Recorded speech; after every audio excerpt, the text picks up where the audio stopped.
Hello, we're testing this. See if it's working. Oh, excellent connection. Okay, cool. So we finally get a response back from Rebecca Hill, and we've been anticipating this for about like 2 months now. Again, just a little recap. Alex Murdaugh, was convicted in the beginning of this year in March for the murders of his wife, Maggie Murdaugh, and his son, Paul Murdaugh. He got 2 life sentences. And so back in September, there was some surfacings and rumors about possible jury tampering. Dick Harpootlian came out. We also had Jim Griffin come out as well. They did like a press release saying that they're going to go after Rebecca Hill, who is the court of the clerk. And now we finally get a response from the state. And in it, there's Rebecca Hill's sworn affidavit, as well as other juries who came and like they like voluntarily gave a statement as well. So we're going to cover that. And then before we get to that, though, this new body cam footage popped up on my feed today, and I want to watch it with you guys first because body cam footages are very interesting. You know, it's kind of interesting to see how people react in very stressful situations or in situations where they're completely in the fault, and to see how they deflect, how they get angry at the police, and how they don't take responsibility. And it's just kind of interesting to see how people react sometimes. But I want to watch this body cam footage, and I'm just gonna do a little bit of like a spoiler alert. It's a body cam footage of a woman who was, she was driving around, she was drunk and she was coming back from trivia, had a couple of drinks. And so she gets pulled over by the cops, and the cops are like, I think they probably smell alcohol in her breath. Usually you can kind of smell it. It's pretty strong. And so like they're like in the process of arresting her, and she decides to call a friend to help her out. And I guess like sometimes when you call a friend, like I guess you're just calling to come like help you, like, I don't know, maybe like pick up your car or something like that. But that friend that shows up, they showed up drunk at the scene, and the cops was like, ma'am, smell a little bit of alcohol. I just want to make sure you're okay to drive. And so they get her to do a breathalyzer, and we're going to watch it together. So that's going to be interesting. Hi, Kurt. How are you doing today? Hi, Nessa. Yeah, we're on Twitch and YouTube simultaneously. Hi, Violet. Hello, everybody. Hi from Denmark. Yes, verdict watch for Maya's case. I can't believe how much time it's already flown. Flown. Yeah, I'm very interested to see what the verdict is. I have not been watching that trial closely, but I've been watching some recaps here and there. And yeah, very interested to see what the outcome is going to be. I think they're on jury deliberations for like, over like a day now, maybe? Hi, Kurt. How are you doing today? Great idea. Call your drunk driving friend. I just don't know if this friend was also at trivia as well, and maybe she was also drinking, or maybe she called her friend and she didn't realize that the friend was also off drinking her own. So it'd be kind of interesting to see the background story about that. But yeah, I do want to see. I haven't watched it yet, but I read it and I kind of skimmed through it, and I was like, okay, this is going to be really interesting to watch. And then there's also another body cam that I wanted to watch, and the title was interesting. The title was called "When You Realize You Could Have Gotten a Ticket, But Now You're Going to Jail." So apparently there's a woman who was going to get a ticket for not wearing her seatbelt, and she decides to dip out. She decided to dip out, run, because she was scared, because I think she was like on probation. And I just don't know why you would think it would be smart to be on probation and run away from the cops. So I think the woman could have just gotten like a seatbelt ticket, but because she ran from the cops found her. She refused to come out. Now she's going to jail. So I wanted to watch it as well because I don't know. It's just like, she looks like she's young. So maybe, maybe she's like still at the age where she's still making horrible decisions. Maybe she's like in her like late teens, early 20s. I can't really tell how old she looks, but sometimes when you're young, you just got to make a lot of dumb decisions, I guess, in order to make great ones later on in life. And you just got to really learn the hard way. But yeah, I want to maybe watch that one with you guys as well. But I was trying to open my medication that I have here. There was like a child lock thing, because I want to read the Alex Murdaugh, the response in regards to the jury tampering. And that document is a couple pages long. Like, yeah, I don't know. I'm trying to like, how do you open this child lock thing again? There's like a little like split right there, and I'm trying to bend it so I can rip it, but it's not letting. Oh wait, I just got it. Just kidding. I'm strong. I got this. We're a very strong person. Oh, also, oh yeah, there's also another one that I watched about. Oh my God, it was actually pretty interesting. It's about a teenager who has a permit for his motorcycle. He rides around drunk, of course, gets caught, tries to run away from the police, ditches his motorcycle. But then the police looked up the plates and they went to his house and it was like, oh, like, are you the guy who was just riding their motorcycle and you just ran off on me? And the kid's like, no, I was just in bed. I've just been here. And the mom answers their door. And it's kind of interesting to see how parents react sometimes. Because sometimes you have those annoying parents who will just spoil the shit out of their kids, you know? And there were some other parents where they were like, you know, you'll sit back and watch and let the kids kind of like get in trouble and suffer from their consequences. And so it's kind of interesting to see how the mom reacts. The mom kind of just sits back and then just like, it's kind of funny because like she kind of narks on him because he's like, oh, apparently he told his mom the motorcycle was there. And so the cop's like, oh, you have a motorcycle? Like, where's your motorcycle then?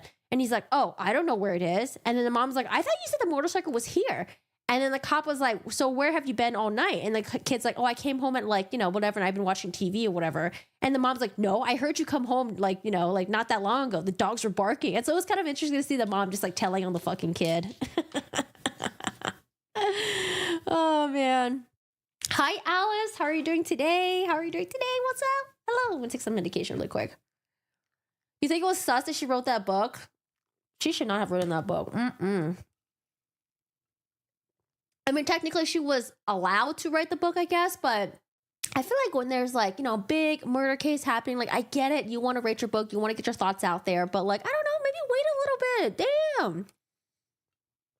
She wrote that book within, that book released, like a month or two after the verdict. I'm like, just wait a little bit, but I don't know. And then Judge Newman also gave like some interviews as well that I haven't watched yet, but I don't know. I just feel like, because for me, I don't know how, it seems like it's really hard for people to get a new trial. So maybe they just thought that like, you know, they would be fine. But yeah, I don't know. We'll see what happens with the Becky Hill thing. I mean, I think possibly there might be like an evidentiary hearing where they'll look at the evidence. They'll probably like re-interview the jurors and, you know, have them under oath and have Becky Hill there as well. And so I think that could be interesting. I think, you know, maybe they should do an evidentiary hearing to see what really is going on. But yeah, oh, sorry, let me read your full comment. I think Becky Hill writing that book is sus, and she has no explanation for that. She really just like parses words. I did not say exact phrases. I don't know. You're still sus. That's the irony of it all. We all need a form of security in our society. So if it's not the cops, then who? Self-appointed militia? No, thank you. Agreed. It looks bad. I mean, and I read portions of her book, and I was like, this is like, you know, we agreed in chat that it kind of reads like a diary. It kind of feels just like in like a high school diary of like someone who's like really excited about like, oh my God, like I get to go to New York for the first time. It was so fun. We had a lot of fun. We got to see this. We got to eat. And like, I don't know. But I mean, it's not like she wasn't allowed to write the book. And she did, you know, try to figure out whether or not it'd be okay for her to write the book and all that stuff. And she went through the avenues apparently to make sure that everything was good. But I mean, it's already happened. It is what it is. Whatever, you know.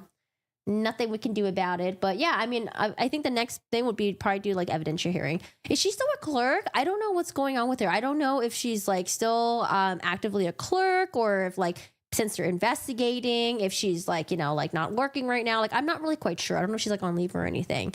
Hi, Reggie. How's it going? How are you doing today? But what's interesting is that they want Judge Newman to be removed. And, you know, I can kind of see that. But, you know, Judge Newman is going to also be overseeing, not only did he oversee the murder trial, but there's also the state financial trial that's coming up this month as well. And then I heard that Judge Newman was going to be, he's actually going to retire end of this year. So that's like literally like next month.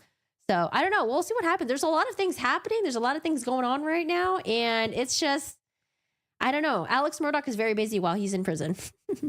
All good. Thanks. Hope you're well. I'm doing good. Throat is definitely getting better. So I think, do you guys want to start with the body cam footage? Let's start with the body cam footage. And then we'll go over the Alex Murdaugh stuff. And then afterwards, I think we'll end with another body cam footage, I think.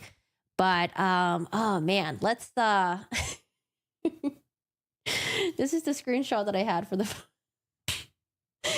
first body cam footage. I think this is the first person who was arrested, but I mean, I get it. You know, if you're getting arrested, DUI, I'd be crying too. But would I be driving DUI like at my age right now? Fuck no. Like, dude, there's like Ubers, yeah, people who can drive and get someone to be your fucking, you know, DD. Hi, Luke. How are you doing today? How's it going? I don't know what's so funny, but hi. I don't think Judge Newman did anything wrong, but I think maybe he should just be taken off the case just so there's like no issue. I don't know. I mean, I like Judge Newman, but yeah, I'm just gonna see what happens. I mean, I like Judge Newman, but because I don't know if Judge Newman has really done anything wrong. I guess they're trying to say that like, oh, Judge Newman, this is his court of clerk, and he's like the relationship's too close, so like they need someone else. I guess like I don't know. I mean, I guess I can see that, but I don't know if they would just willy-nilly just get another judge to oversee everything. I feel like that's just like, that just sounds like a fucking headache. But yeah, I mean, I'm for whatever's fair for, you know, for everyone, for Alex Murdaugh, you know, even though we don't like Alex Murdaugh, but does he deserve a fair trial and all that stuff? Like, yes, of course. But yeah, I don't know. This whole thing is just, it's just wild to me. There's just so much going on. There's so many moving parts. And I'm actually so, you know, Alex Murdaugh, I guess in a way is really lucky to have these two lawyers that are just like fighting teeth and nail for him. And I don't know if like, are they even getting, I don't know if they're going to get paid or not. Cause I know there were some issues with Alex Murdaugh, you know, having money, I think, to pay the lawyers or something, because apparently they had like a budget set and that went over budget. And, you know, it's not like he has like free access to his financials. He does not have free access to his financials. So I don't know if like they're going to have money to pay the lawyers, but I don't know. I'm just curious about that. But anyways, let's start with the body cam footage. So this one is seconds before realizing she's completely screwed. This is by Code Blue Cam. And let's watch it. Audio should be good. I feel like audio is usually really good on here. In January 2023, an individual called 911 to report a heavily... Oh, sorry. I was watching this in like probably super fast speed. Should we do normal speed? Oh, it's like 1.25. Okay, we'll do normal speed, but I'm always like, hurry up. Intoxicated female who had left from a residence in Bagley Township, Michigan. The caller further provided a vehicle description and her intended destination. Minutes later, a Michigan state trooper located the vehicle and conducted a traffic stop. Cold. Upon approach, the trooper identified the driver as a 49-year-old female named Nicole and detected an odor of intoxicants emitting from her person. Oh man, state police in the snow. Listen, state police in the East Coast is a pain in the butt. I don't know all the way to Michigan, but we always dislike the state police back to like Maryland, Virginia, DC area. Oh gosh, hated it. How you doing? Hey, I'm Trooper Burrows, the state police. Do you have a license, registration, insurance with you? Yeah, of course. Yeah, I'm 3 houses away. I'm trying. I'll call you right back. Hold on. The reason why I'm stopping you... Oh, she's on the phone with someone. I wonder if that's the friend that she's going to call that shows up later on. That's also drunk, but we'll see. Sorry. My boyfriend called the police. That's why. Let's find out what's going on. Because I loved him. I don't want to be with him. Okay. I'm done. He's up. Well, we got a 911 call, possibly stating that you stole $800. Of course. Did you steal $800? No. Oh my God. It's... Wait, so... I guess in the beginning I kind of missed it, but I guess her boyfriend called the cops on her. She's leaving, and I guess the boyfriend said that she stole maybe like, was it $100 or $800? I couldn't really hear. It's my money. Okay. My dad gave me $1,000. Okay. It's my money. How much you had to drink tonight? Like 3 glasses of wine. 3 glasses of wine? Okay. Do you have a driver's license with you? Oh, she's honest. You know, I wonder what the law is in Michigan. Like, are they a zero alcoholic? Sorry, was it got zero tolerance? Michigan DUI law. I think most states it's like 0.08.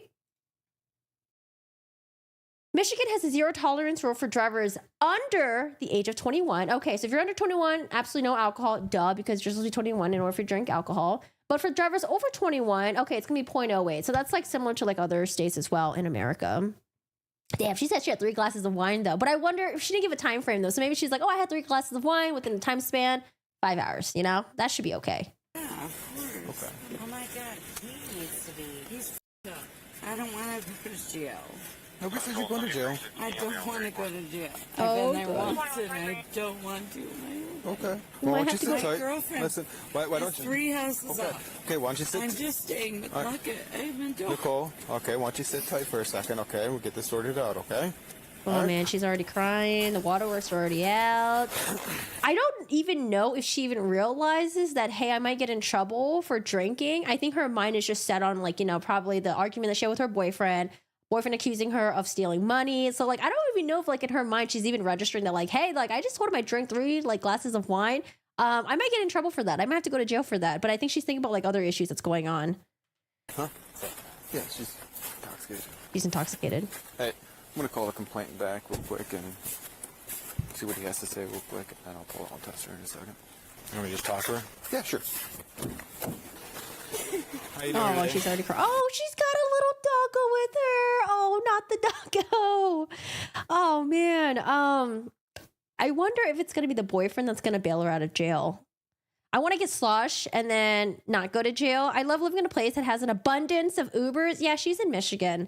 Thought every state was 0.08 if you're over 21. I think there are some states that it's like absolutely zero tolerance. That's what I thought. Where it's like even if you're over 21, you can't have any alcohol in your system. Was that DC or something? Was it Virginia? Because I remember hearing that. After speaking with the complainant on the phone, it was learned that Nicole had been at a trivia event and was drinking heavily. So, who's Nicole to you? She's your girlfriend? Okay. Yes. I have her on the traffic stop here, okay? Oh no, the boyfriend be snitching. You're in your friend's house? My boyfriend wants me to go to jail. Well, actually, it's not. I wouldn't really consider it snitching though. Yeah, I wouldn't consider it snitching. Why does your boyfriend want to go to jail? Because I left him. You left him tonight? Yes. Tell So me you the said truth. that has she been drinking tonight? Totally intoxicated. Okay, how do you know she's intoxicated? I'm done. I've gone through this. I actually did not know that police officers can speak directly to the person who called in 911 initially. I actually didn't know that, but I guess it makes sense too. She's just like, instead of having the 911 operator be like the middleman, just talk to the boyfriend directly. But the boyfriend's like, yeah, she drank a lot. She was out in trivia. Like, oh man, boyfriend's making sure she goes down. Hi, Maxell. Trivia night question. How many drinks does it take to get arrested? Not a trivia event. My friend lives 3 houses up. Just let me go. Okay. There was a trivial game that she went to. Have a glass of wine, whatever, and I went up there, and I did have a half a glass of wine, and she went berserk. When did you leave his house? Wait, why? Just now. Okay. Done. Don? Yeah, done. He's a jerk. Oh, Don. Done. He's put me through so much. Okay. Was he drinking tonight? Of course. Okay. Were you drinking tonight too? Of course. Okay. And I told her, She's honest though. I gotta give it that. Like she's honest, but I don't know if she's registering that she might get in trouble for DUI. Also, I wonder what's gonna happen to the doggo. Because they're obviously gonna probably call someone to like tow the car, get it impounded. Is the boyfriend gonna come and pick up the doggo? Where does doggo go? drinking. How much has she had to drink tonight? Oh, 5, 6. Did you breathalyze her? Not yet, no. All right, breathalyze her, and I'll tell you how I Like- give her a breathalyzer, and I'll tell you. Just Oh, they breaking up after this. They definitely are not going back together after this. Oh my god. want to go to my friend. What caused your Jesus. argument there with him? Because I couldn't deal with him anymore. So he called the cops. Oh, okay. And I told her, I warned her. I said, you cannot drink and drive. Okay. And she took off. Okay. My own father said that. Okay. That's my girlfriend that lives up the road. Okay, what's her name? Carrie. Carrie? Yeah. Oh She no. lives 3 houses up. I just want to go to her house. I don't want to be with my boyfriend. Well, let me talk with her, and Hi Tam, how are you doing today? Oh no. Okay. I'll get back with you here shortly, okay? Her officer, she's drunk. She's way over .08. Okay, we get it. Let's do the understand that, fertilizer. okay? Like I said, I wanted to talk with you about this first, okay? I And don't he want to really go trying to get his girlfriend arrested. I've been to jail once my whole life. What'd you go to jail for before? DUI. Okay, how long ago? Oh my god. I guess some people just don't learn. Listen. My mom's boyfriend I think he went to jail for DUI, and this guy still fucking DUIs. Like, there's just some people out there that just don't fucking learn. Like, I don't know. Fuck these people. Fuck these people. That. It was over a year ago. I think she needs help. I mean, Okay. that's the only way this is not going to happen again or hurt somebody. Okay. Couple or like 5, 7, 10? Like 2 years ago. 2 years ago. 2 years ago. Oh my god, lady, you look like you're like in your 40s or something like that, and you still haven't learned your lesson. Oh my gosh. I feel like a one-legged man in a butt-kicking contest getting over COVID. Wait, really? I also had COVID as well. I had COVID like a week or 2 ago. Oh my God. I hope you guys feel better. COVID sucks. It's the worst thing ever. The throat thing was so bad for me. Did you guys lose your sense of smell or taste or anything? I was fine on that, but like the throat was just so bad. The dog be like, I don't know, this lady, she abducted me. Get me out of here, please. Years old, I've never. During the traffic stop, Nicole contacted her friend to come help her, who was Oh, just down the Nicole. road. Hey, No, I'm on your road, but no. What are you doing? The cops pulled over. Wait. Could See you- the lights down there. Yeah. Can I go over there? Yes, please come out. Serious? Yeah. I'm not gonna get in trouble. I don't. Well, she can't be here now. You're not going to be in trouble. No. Do you need me there? Yeah. Yes, come, please. Okay. What a dedicated friend. The dedicated friend was like, oh, I see the lights over there. Can I go over there? Am I going to get in trouble? But then the friend's probably like, no, I don't want to go there. Do I need to go there? And the friend's like, yes, please. Like, I need you to be here. Right there. Yeah, we're all set. So she sees the lights. That means her house is like Hey, Nicole, literally why don't you go up and step there. that out for me, okay? Just let me go to my friends, which is up the road, please. Oh, Nicole. Just let me go. Alrighty. We'll take a step back over here. All right. And then how much have you had to drink tonight? I had like 3 glasses. 3 glasses of wine? At the club. Okay. Yep. All right. Yep. All right. Well, Okay, I think she was consistent. I think she said 3 glasses of wine earlier. The doggo is the friend, plot twist. Hi, Yvonne. How are you doing today? Doggo's going to get arrested too. I want you to do is I want you to stand straight up and down with your arms at your sides. I want to make sure you're okay to drive. Okay. All right. Can you see my finger okay? Yeah. Let's see how All she right. I want you to does. follow my finger with your eyes and your eyes only. Try not to move your head, okay? Okay. Oh, she's moving her head. Just keep following my finger. Oh, no. The eyes. Oh, no. Nicole. Cole, you drunk? Keep following my finger. I know it's. I followed it. know, but you keep. Okay. Just don't take your eyes off All my right. finger, okay? Okay.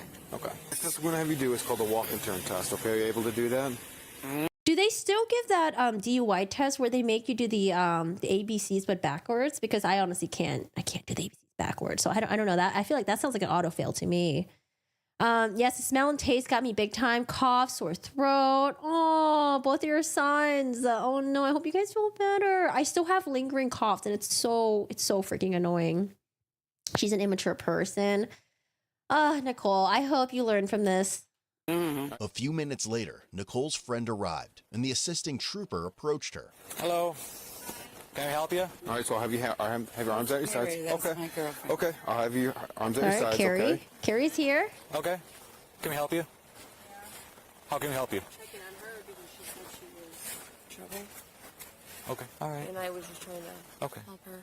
All right. If you want to stay in your car, I was just being a friend. yeah. I don't say if anything happens tonight, she has a dog with her. It'd probably be nice for her to take the dog. Yeah. Okay. Oh, but Carrie's not gonna make it either. When I tell you to begin, I want you to take 9 heel-to-toe steps, touching heel to toe on each step. All right. Okay? If you want to stay just in your car, keep your lights on for me, just so cars can see you. If anything does happen, we'll come get you in. So I'll demonstrate a few steps for you, okay? No, you don't have to. I get it. Do you understand to touch your heel to toe? 9? Yeah. She's like, sir, I've done this many times before. I've been pulled over for DUI before, so I know what your tests are talking about. I got this. Okay, well, let me explain it to you first anyways, okay? 3, all the way to 9, okay? Yeah. Planted, turn to your left, and take 9 more heel-to-toe steps backwards, okay? So 9 down and 9 back, okay? Go ahead and begin when you're ready.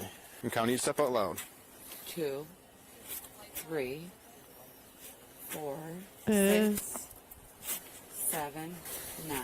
Okay, and what did I explain to you next? Turn and take 9 more back. 3. Oh, a little wobbly. I was going to say, because she'd be like, well, this terrain is a little bit rough right now because of the snow, so I can't really walk properly. 8, 9. Alright, go ahead and turn around and face me. The last thing I'm going to have you do is called a one-leg stand, okay? I want you to raise 1 foot off the ground, Oh, and I this want one you is to count out loud. hard. 1001, 1002, tell you to stop. You can go ahead and begin when you're ready. 1001, 1002. Yeah, this one is the hard one. 1003, The balance. 1007. Oof. 1008. 1009, 2014. Alright, well, we're going to stop and just said I want you to slip and fall, okay? Why don't you wait right here with my partners? I'll be right back with you, okay? Nicole agreed to a preliminary breath test, which resulted in 0.17. You can for about 3 to 4 seconds. Alright. And You know if the she's legal limit in over. Michigan? A 6? I don't know. Okay, it's a .08, okay? And on a scale of 1 to 10, with So 1 that's like doubly the 0.08. being stone cold sober and 10 being the most fought on drunk, how do you feel? I feel fine. You feel fine? Well, not fine, but like probably 5. About a 5? Okay.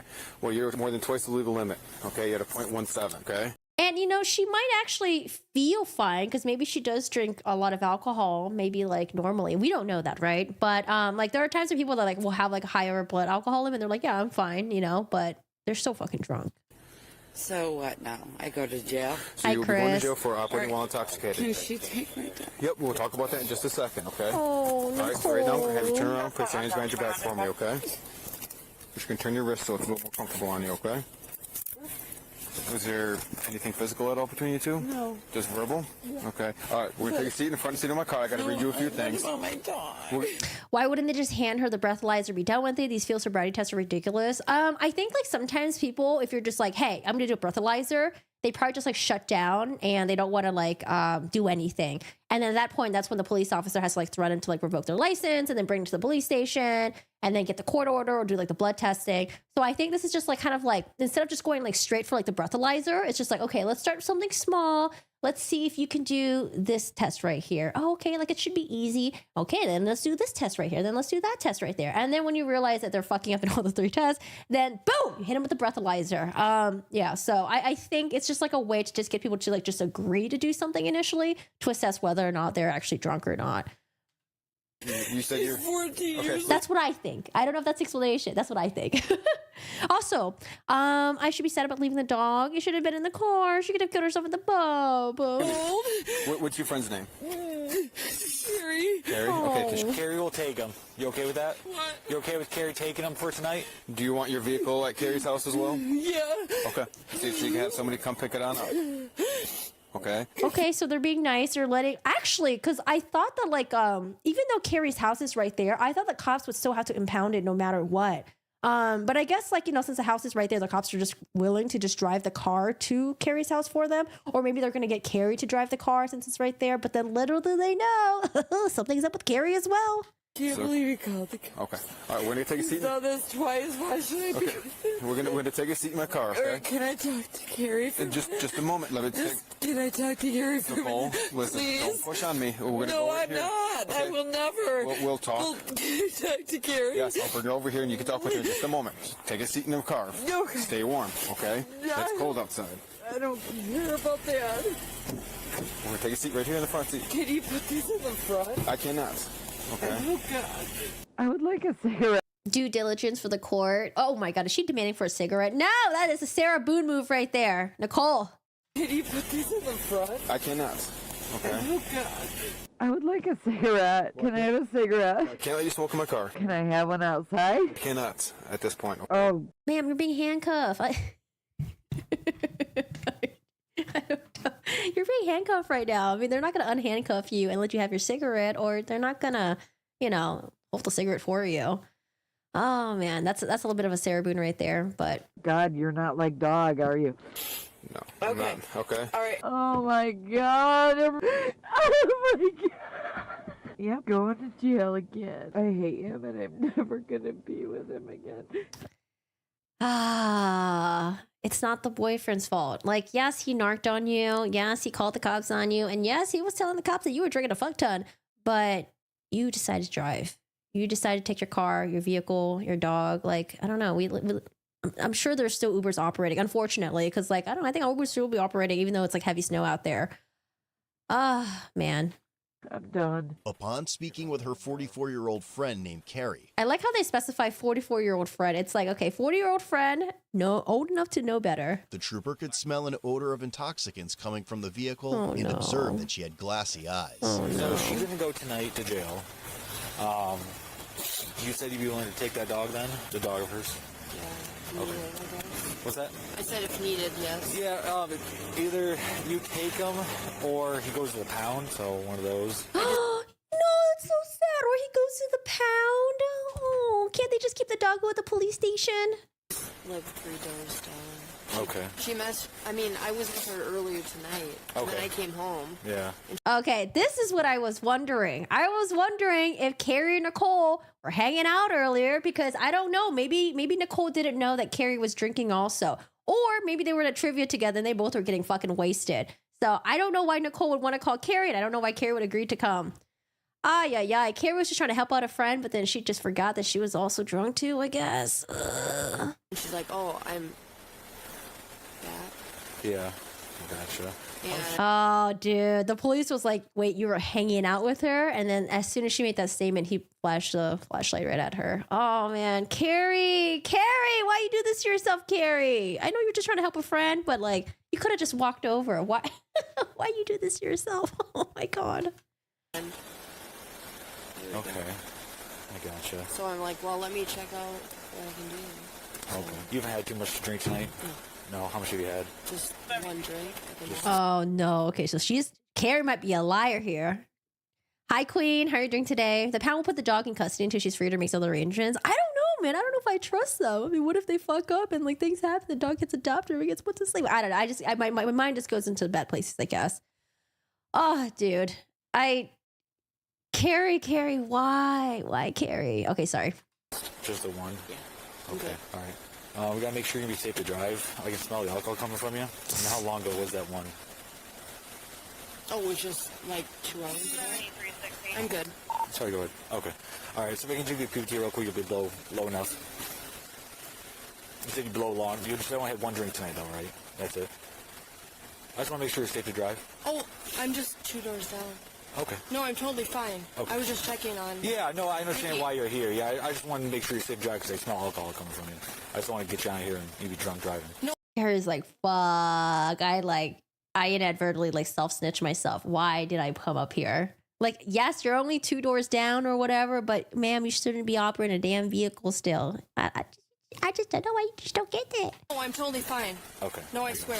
Oh, no, Carrie. Please, I'm just totally fine. Okay. Let's see what Carrie Please, blows. I'll take the dog. I'll just. I'll say, yeah, we'll get you to take the dog here. I Please. just want to make sure you're safe to drive. So. No, I'm totally fine. I mean, I'll walk back. Okay. I'm just going Too to ask late you, now. just real quick, we're going to have you take a PPT real quick just so we can make sure where you're at, and then we can get all this ball moving, okay? Oh, I see Carrie chewing gum. I wonder if she put on like a little spearmint gum to like hide the odor or something like that. Make sense? I swear I'm fine. 34 from 16. Carrie. No, I swear I'm fine. Please, Carrie, why? Just close down to see what she was doing. I'm totally fine. No, I swear. No, I got you. I just want to make sure you're safe to drive. I understand.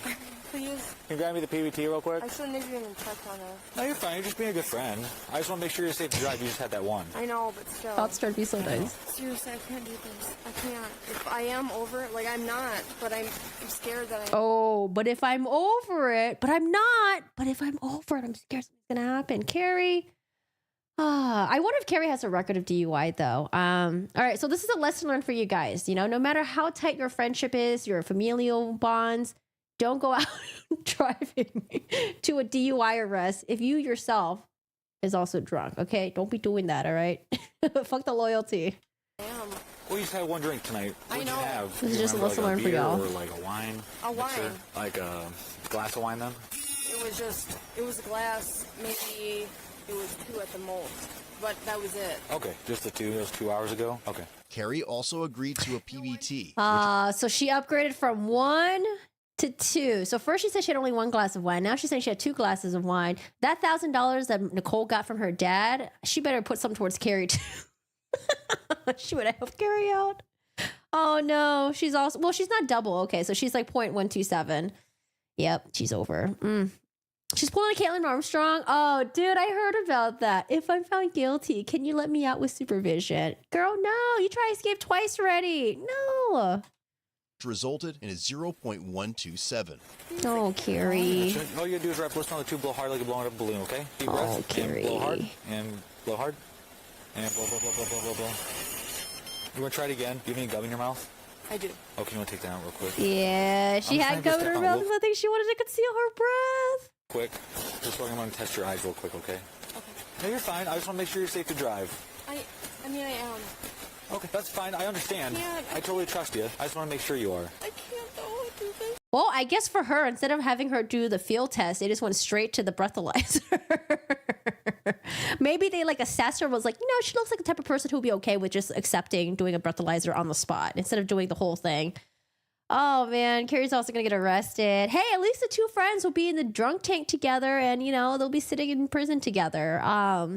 It'll be experience, a bonding experience, a lesson learned experience. It's like, what if I'm scared? I know I am totally fine. I know I am. Okay. No, I understand. No, I'm just scared. I know what you're doing. Bye, lady. Trust me, I want to get all this settled too.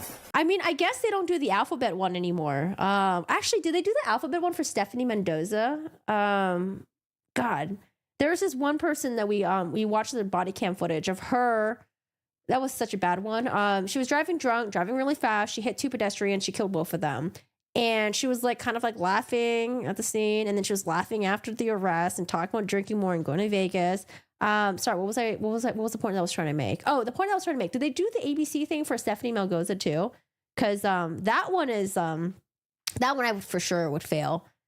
You have bad balance. I'd fail it. I don't know. Try it right now. Maybe you wouldn't do as bad as you think you would. Just as fast as I know. I'm just. All you're gonna do is step right there where my light is.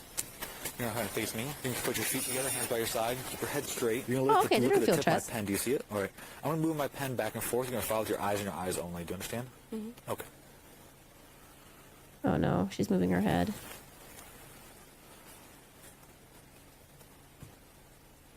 Go up. All you're gonna do is imagine there's an imaginary line straight right in front of you. So when I tell you to start, all you're gonna do is take 9 heel toe steps forward. 1, all the way to 9. You wanna go ahead and do that for me whenever you feel comfortable, okay? 3, 4, Different areas to different tasks. please. Okay, yes. Oh no, we're back to Nicole right now. I wonder if Nicole realizes what's going on in the rearview mirror. Like if she realizes, like, oh shit, Carrie also was doing the field sobriety test as well. Carrie finna be in trouble now. Oh, I don't know if Nicole realized. I think she's just too busy crying right now. Nicole, look in the rearview mirror. Please. You want him to come get the vehicle? Yeah, I want him to come get my dog. Okay. Next, let's call it a one-leg stand. You're gonna pick her up approximately 6 inches off the ground. Oh, Your no. foot flat. Count aloud 1001, 1002, 1003. Whenever you feel comfortable, you may start. Okay. Oh no. Oops, sorry. Can I get it into your phone? Yep, Okay. of course. I'll give you that. Do you want to call him? Yeah. All right, we're gonna talk about the vehicle and the dog, and that's it. Yep. Until you hear. Oh, is she calling the boyfriend now to get the car and the vehicle? Oh man, I hope the boyfriend does come at least get the dog, get the dog. Put your differences aside, come get the dog, go. But what if the boyfriend also shows up and he's also drunk? I'm just kidding. Okay, that's not what's gonna happen here. That would be fucking crazy though. You're beeping until you stop, okay? All right, deep breath. Hello. Your son called the police on me. And you're gonna blow. Blow, blow, blow, blow, blow. Blow, blow, blow, blow, blow, blow, blow, blow, blow. I'm going to jail. Do you know the legal limit in Michigan? 5185, you're very clear. The legal, yeah, .08. Why? Daco didn't even do anything. Daco says I got dog nab. Why am I being pulled in here? Oh man, am I going to be in trouble, Nicole? No, you're not. Narrator, that's the moment the friendship ended. I actually do wonder if they're still friends or not till this day. But, this is a good way for them to learn their lesson together as a friends and, don't fuck up again. Wait, so you're right now, you're .127. So you're going to be over the legal limit, okay? So it's time you place under arrest or DUI, okay? Please. You turn around, put your hands on the back. Put your hands together like your brain. I was fine, but he was mad at me, so he called the police on me. So where's the dog now? She's in my car, and I'm in the police car. Oh, okay. So she's not talking to the boyfriend. I think she's probably calling someone else. Okay, that's good. I mean, hopefully they'll come and get the dog.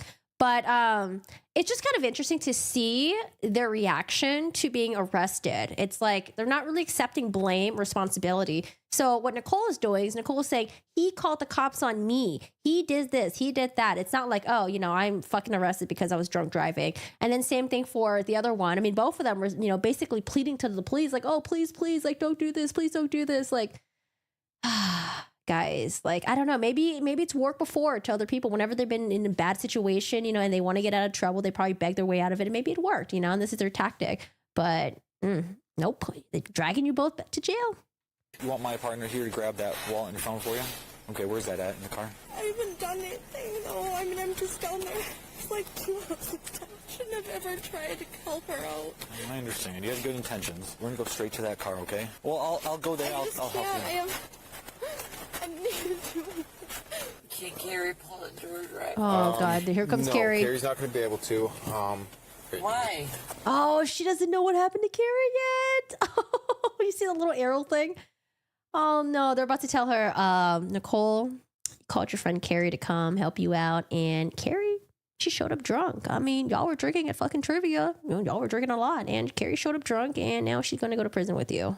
I mean, I have to work tomorrow. Okay, you'll be able to get bond for this. Is about $150. They'll expand it all to the jail for you. Officer, Oh, just a second. I'll find that out. it's like 3 driveways out. Do you have any priors? It's like over 10 years ago. Okay, a while ago. Okay. I'm going to go ahead and straight to my passenger seat there for me.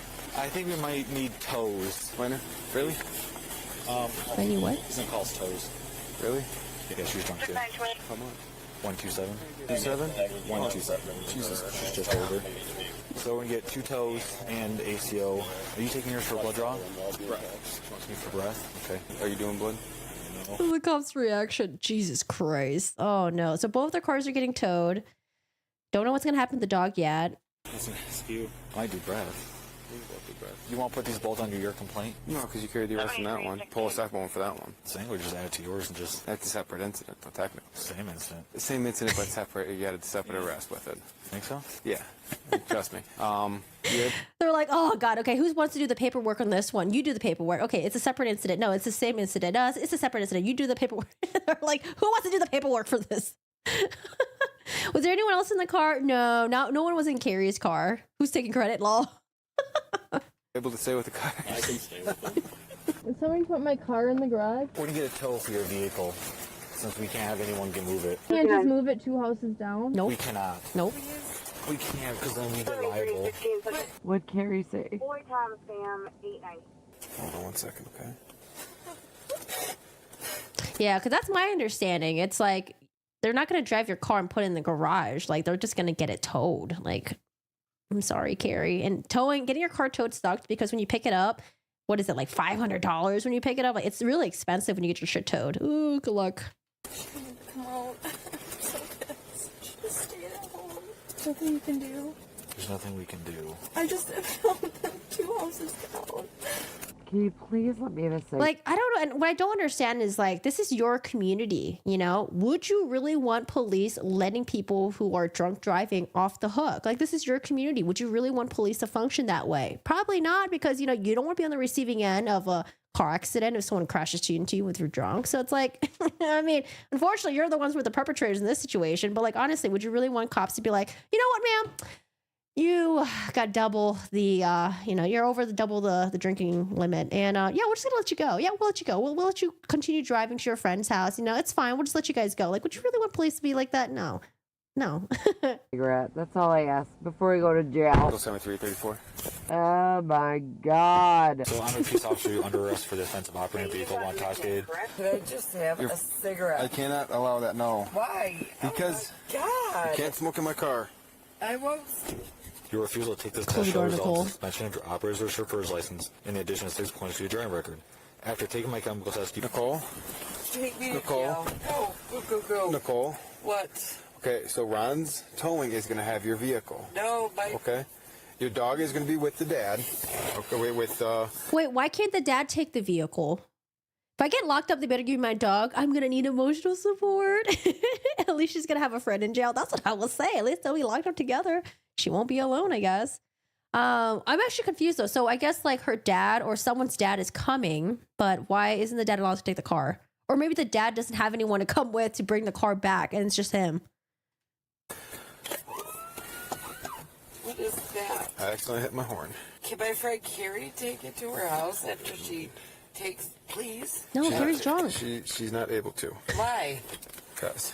Is it his She's friend? not drinking. Carrie's drunk. Oh, whatever. Take it. Just, I want my dog to be okay. You do work up on my female for Carrie. And the number's going to be 73. Oh, look at, look at Carrie. Carrie's like, I can't believe I came here for this. I don't know if Nicole is even a good friend of mine. Maybe they are best friends. 191-232. Carrie's so blown. Y'all good? Her father-in-law's coming to pick up the dog, okay? My father-in-law. Okay, so he'll be here in a little bit. Whatever. Oh, Chad, you are right. It is the boyfriend's dad. Well, at least she has a good relationship with the boyfriend's dad. Carrie's contemplating life. She's contemplating this friendship. Like, Nicole looks completely fucked. I don't know. Maybe Carrie handles herself a little bit better when she's, like, under the influence. But Carrie, she does look okay, but she made some bad decisions. Okay?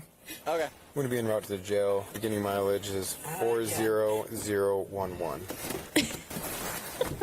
Also clear the scene, route to the jail for Oh, a breath test. Nicole. Starting mileage 43742. I can't bring it anywhere because we're liable for any damages I can bring. Doesn't Carrie look like that actress though? There's an actress that has like brunette hair, very similar, like bubbly face. Was she in The Office? Do you guys know what actress I'm talking about?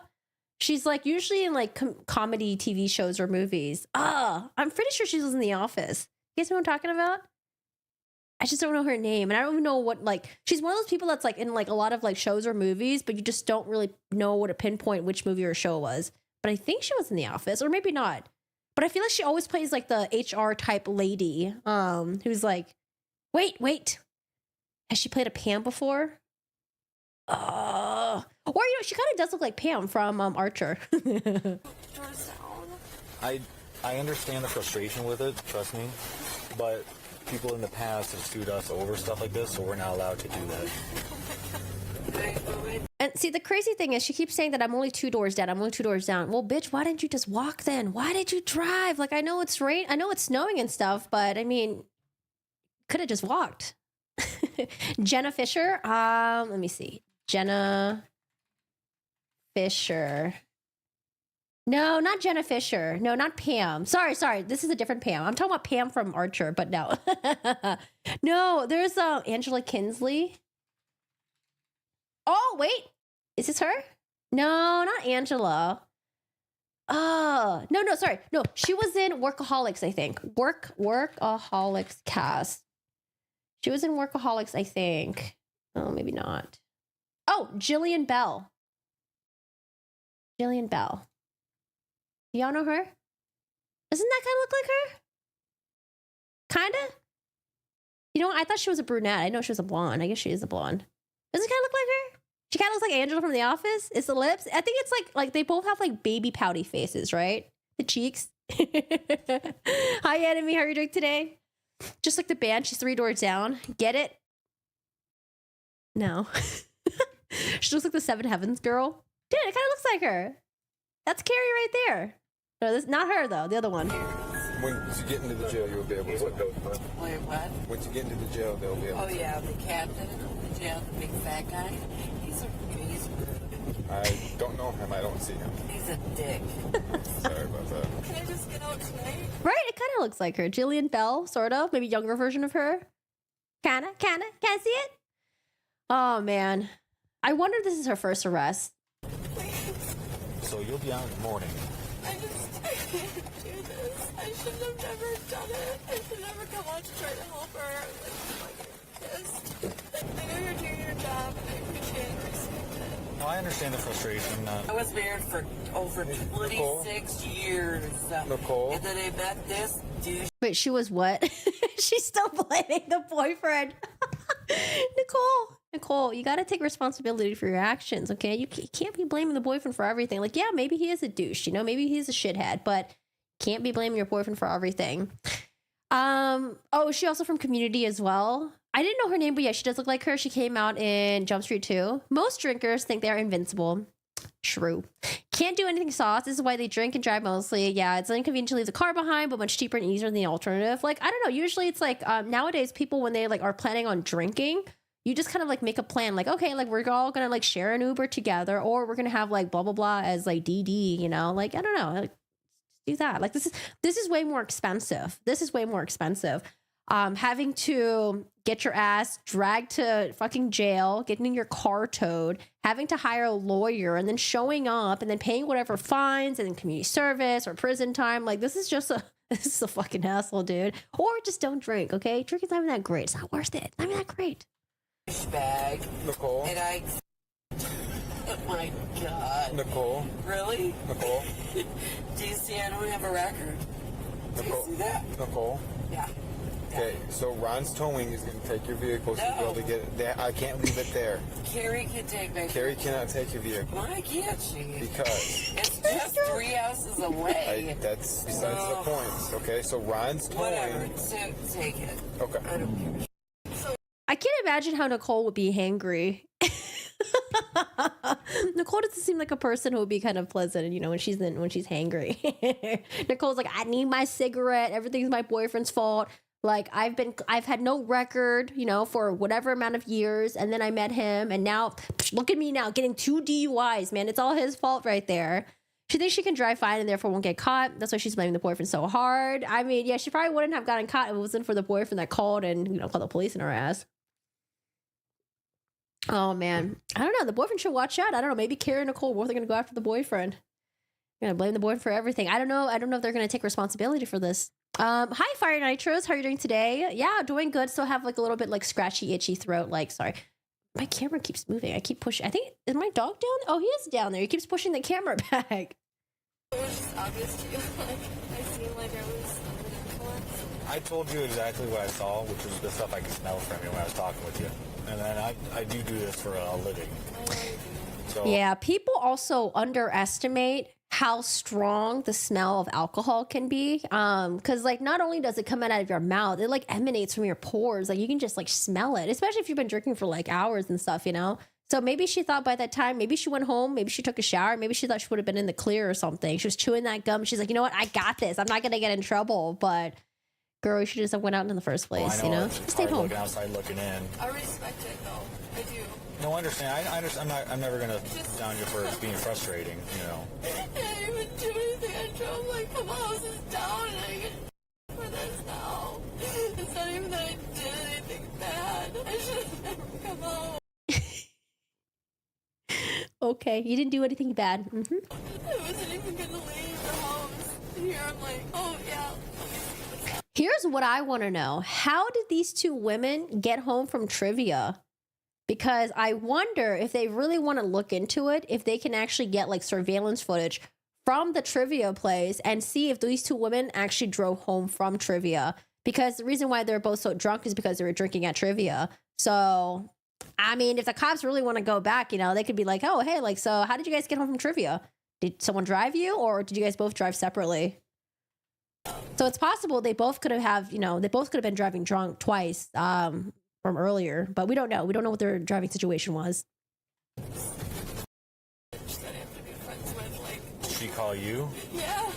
She called you about everything. Yeah, she kept calling me. I was on the phone with my boyfriend, and I was like, You know what? That guy drives without a driver's license. Watch him. He was a drug court. So watch it. she said her boyfriend. Oh no, she's trying to get the boyfriend in trouble now. Oh my goodness. What did she say? Is the boyfriend a drug dealer? He was a drug court. So watch it. She said her boyfriend called on her. I don't know why. He's an alcoholic piece of shit.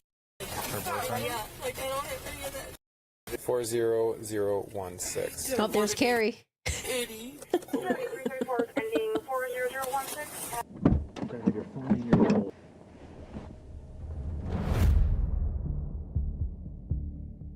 Nicole Charges. was charged with operating while intoxicated. Second offense, high BAC. Jesus. While Carrie was charged with operating while intoxicated. First offense. First offense.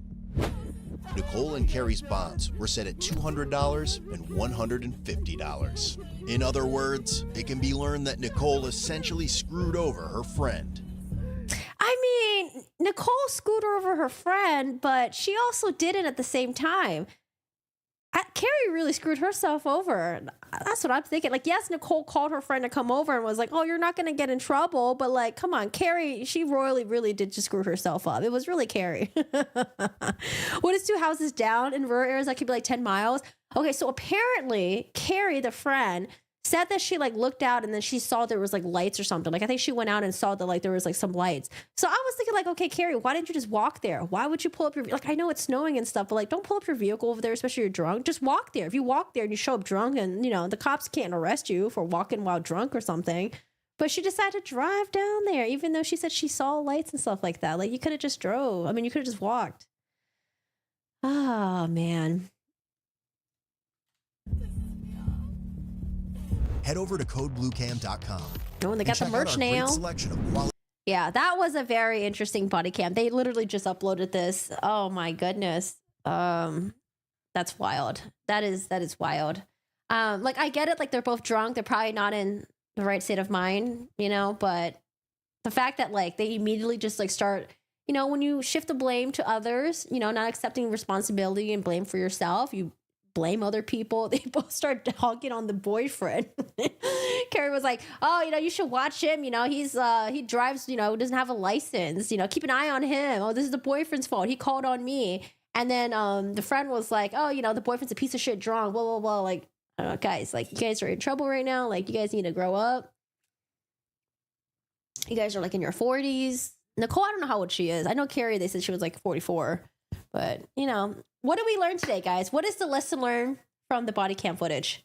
We learned that no matter how strong the loyalty is between your friend, your family members, whoever the fuck it is, do not drive to a DUI arrest drunk and then get yourself arrested as well. Carrie shouldn't have left home. It's not Nicole. Do not speak to police. That too, Take an Uber. Don't sink your friend. Don't be stupid. Lol. Yeah. Anyways, so there's that. I don't know. I guess it's just really disappointing to hear that this is Nicole's second DUI. And the most recent one that she had was 2 years prior. It's like, did you really learn anything? No, like, you just don't care about other people. You just only care about yourself. Like, I don't know, just very, very silly. But what about Doggo? Where's Doggo now? We're all worried about the Doggo. Her friend should have had better judgment. Yeah, both of them. Yeah, it's unfortunate. But she didn't want her friend to be, she didn't want her friend to be in jail by herself. LOL. You're saying that Carrie had the dedication? Nicole, I'm gonna get arrested with you. Take me with you. I think there was actually a body cam footage that came out a couple months ago about, I think it was like two women. Two women were in trouble for something. One person was about to be arrested. And then the other friend was like, wait, take me to jail too. Like, let me go with my friend or something like that. I don't know. which is wild to me. I wish there was like a Dodo version about the dog. Cute dog rescued from a self-centered drunk to find happiness with a new family. I was always the designated driver among my pals. I told them, even if it was the wee hours of the morning, call me and I would come get them, not to drive drunk. Yeah, I mean, for me, I'm just like, you know what? Call an Uber. Call Uber, call Lyft, call an Uber, call Lyft. Like, you'll be fine. You got this. All right, guys. So we watched the body cam footage for that and we, learned some lessons. And next we want to talk about Alex Murdaugh. So Alex Murdaugh, as you guys may know, he was convicted of murder for the murder of his wife, Maggie Murdaugh, and his son, Paul Murdaugh, who was at the time only 22 years old. But he was given 2 life sentences. And, I actually have a timeline right here. Hold on, not this one. Timeline right here. Was given 2 life sentences. In September, there was some allegations of jury tampering, possibly by the court of clerk, Rebecca Hill. Now, a little bit about Rebecca Hill. She's an elected official. They elected her to, be the court of clerk. And she was writing a book about the trial. And the book was released about like a month or 2, I think, after the verdict came out. And then she and the jury members, they went on like, I don't know, what do you call it, like a press tour or something? They like traveled. She like escorted them to New York. Or they gave interviews and stuff like that. And I think she also gave interviews as well with like Law and Crime, maybe even Court TV as well.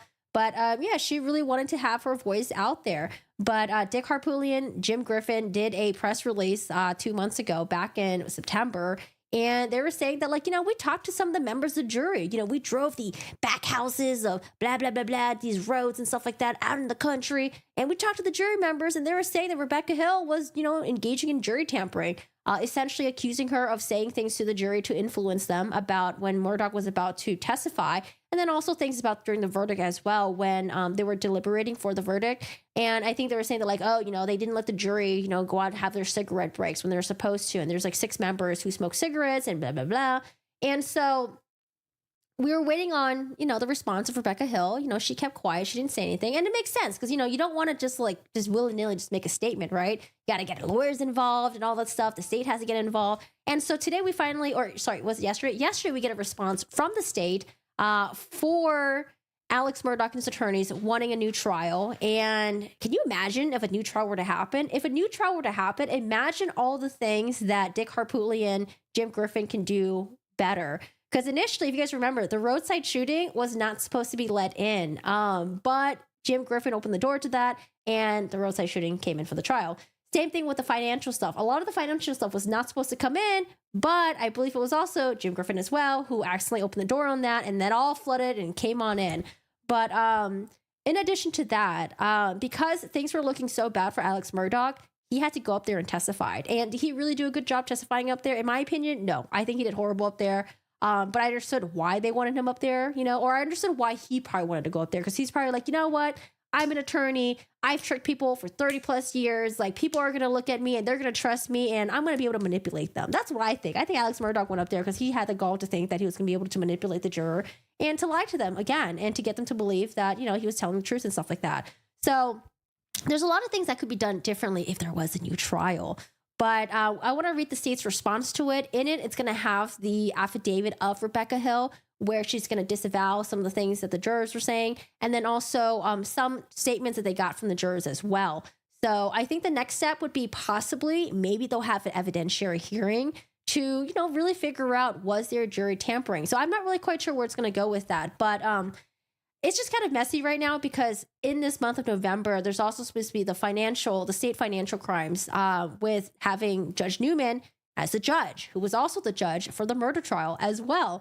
And then not only that, but they don't want Judge Newman to be involved in this. Of course, you know, because Judge Newman's had things to say at the sentencing to Alex Murdaugh, but they don't want Judge Newman involved because they're saying like, oh, you know, Judge Newman is way too close to this, you know. Rebecca Hill is his court of clerk, da-da-da-da. And so I can see why they don't want Judge Newman to be involved. But I don't know. The state financial trial is supposed to happen in like 2 weeks. Like, I think literally the weekend after Thanksgiving, it's supposed to happen. So we'll see if that's going to happen or not. I don't know. Hi, Burrito Crunch. How are you doing today? Are you a lawyer or work for the court? No, I'm just a person who just likes reading court documents, you know, and just like watching like true crime stuff. So hi, Burrito Crunch. It's not a trolley question at all. You're good. Yeah, it was a woman who wanted to go to the same jail as the man. Oh, maybe that's a different body cam, because the one that I saw was like 2 women were in trouble, and then like 1 woman I think wanted to go to jail with like the friend. I could have sworn they were both female. Oh man. Okay. So I was always I read that already. Of course, these days for me were like the pre-Uber, pre-cell phones, pre-internet, back in the dark ages. Lol. Like, I understand, like, you know, people, you know, maybe back then it was a hassle to want to take a taxi and they want to risk it, you know, drunk drive and stuff like that. But nowadays it's like, we got like all these like Uber apps and Lyfts and stuff like that. Like, I don't know, like, you could do better. It's still an issue when people are too cheap, immature, or mature to actually use an Uber. I just do the ride share, you know, get a ride with someone, or like sleep over at a friend's house. There's just so many things that we can do that, like, you know, you don't really, I don't know, like being caught drunk driving just seems really silly. But anyways, yeah, so with the Murdaugh stuff, I want to read the state's response for it. And then there is another body cam footage that I want to watch with you guys as well, because these body cam footage are interesting. And the title for this one is When You Realize You Could Have Gotten a Ticket, But Now You Going to Jail. So this one, she looks young though. So, you know, when you're young, I tend to be a little more forgiving because you make a lot of dumb decisions and stuff like that, even though you should know better. But, you know, you're young, you know, you're growing, whatever. But she looks young. I don't know. Maybe how old do you guys think she looks? She looks young, right? Like, I feel like she could be like, what, early, mid-20s maybe? But I don't know. Maybe she just looks really good for her age, and maybe she is in her 30s. But she looks like she could be young, but 25, yeah, right? I could see like early 20s, mid-20s, maybe. This one's crunchy. What's so crunchy about it? What does that even mean? Instead of like spicy? So I want to watch this afterwards, after I read the Alex Murdaugh stuff. But we got the state's response right here. And I got some footages that they will refer to. And you know what? It kind of makes sense. There are some allegations that they said that they made regards to Rebecca Hill, saying that like, oh, she said this, she said that, she said this. But then the state's response was like, you know, some of the statements that they're alleging that Rebecca Hill said, these were actual statements that were made by Creighton Waters in opening statements or in closing statements. So maybe the jurors, maybe they got a little bit confused. We don't know. But that's like one thing that they put out there. Oh, cleared my throat. How are you guys doing today, though? How we doing? Let me pull. Let's see. And then... Oh, wait, let me take this off. And then I wanted to have the chat up. Overlays, JChat, YouTube overlay, YouTube chat. Okay. I think I'm going to move JChat. Shit, where is JChat? Oh, here it is. JChat, I will put, I think, up here. And then that should be good. That way I can have all the chats up, I guess. Happy hump day. Is it Wednesday already? It is Wednesday. Oh my gosh. Wait, can you guys believe it? Thanksgiving is in 2 weeks. is in 2 weeks. I don't know if y'all can believe it. Kind of poggy today, not gonna lie. Dig the drippy shirt. Oh, thank you. I feel like I wear this shirt all the time. I don't know. I wear like the same clothes all the time. It's just easier that way. All right, y'all, let's read this. Oh my God, it's actually kind of hot in here. All right, so we got the state's response to defendant's motion for a new trial and state's motion to strike. So we have Richard Alexander Murdaugh was convicted for the murders of his wife, Maggie, and son, Murdaugh, by a jury before this court in Carleton County on March 2nd, 2023. I can't believe how much time has flown since then. Now, after filing for a notice of appeal and during the pendency of that appeal, Murdaugh filed in the Court of Appeals in South Carolina on September 5th a motion to suspend appeal and for leave to file a new motion for trial. And that's when they did the press conferencing with Dick Harpootlian, Jim Griffin. And so Murdaugh broadly claims he is entitled to a new trial based on allegations that the court of clerk, oh my God, my dog is just kicking my camera right now. You got an earthquake going on. Murdaugh claims that Rebecca Hill improperly attempted to influence the jury's decision. Now, in support of his claim, Murdaugh offers affidavits from one juror who participated in deliberation, one who was removed for dishonestly concealing her own improper communication. Now, that's the egg lady, if you guys remember, the egg lady that was kicked off. And then she was like, well, can I get my eggs, please? And everyone's kind of like laughing at that.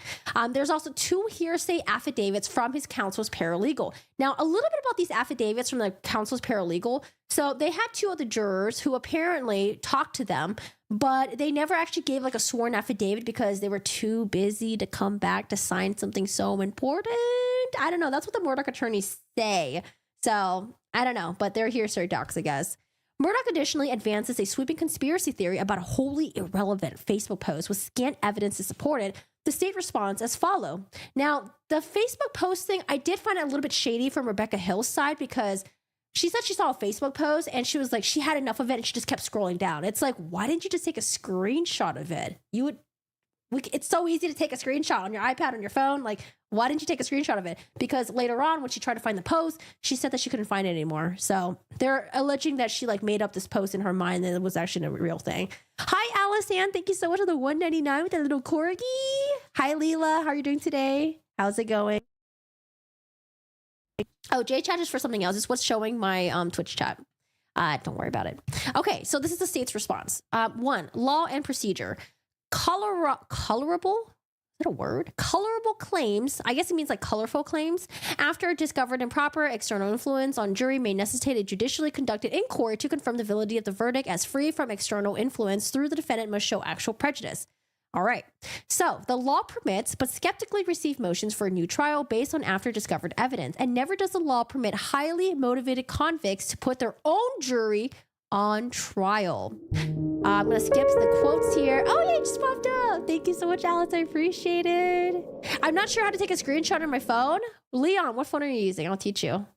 Nonetheless, criminal defendants have a right to a fair and impartial jury, and private communications or contact with jurors during a criminal trial about the matters pending before them may necessitate an evidentiary hearing, and a defendant can show actual prejudice, a new trial. So that makes sense.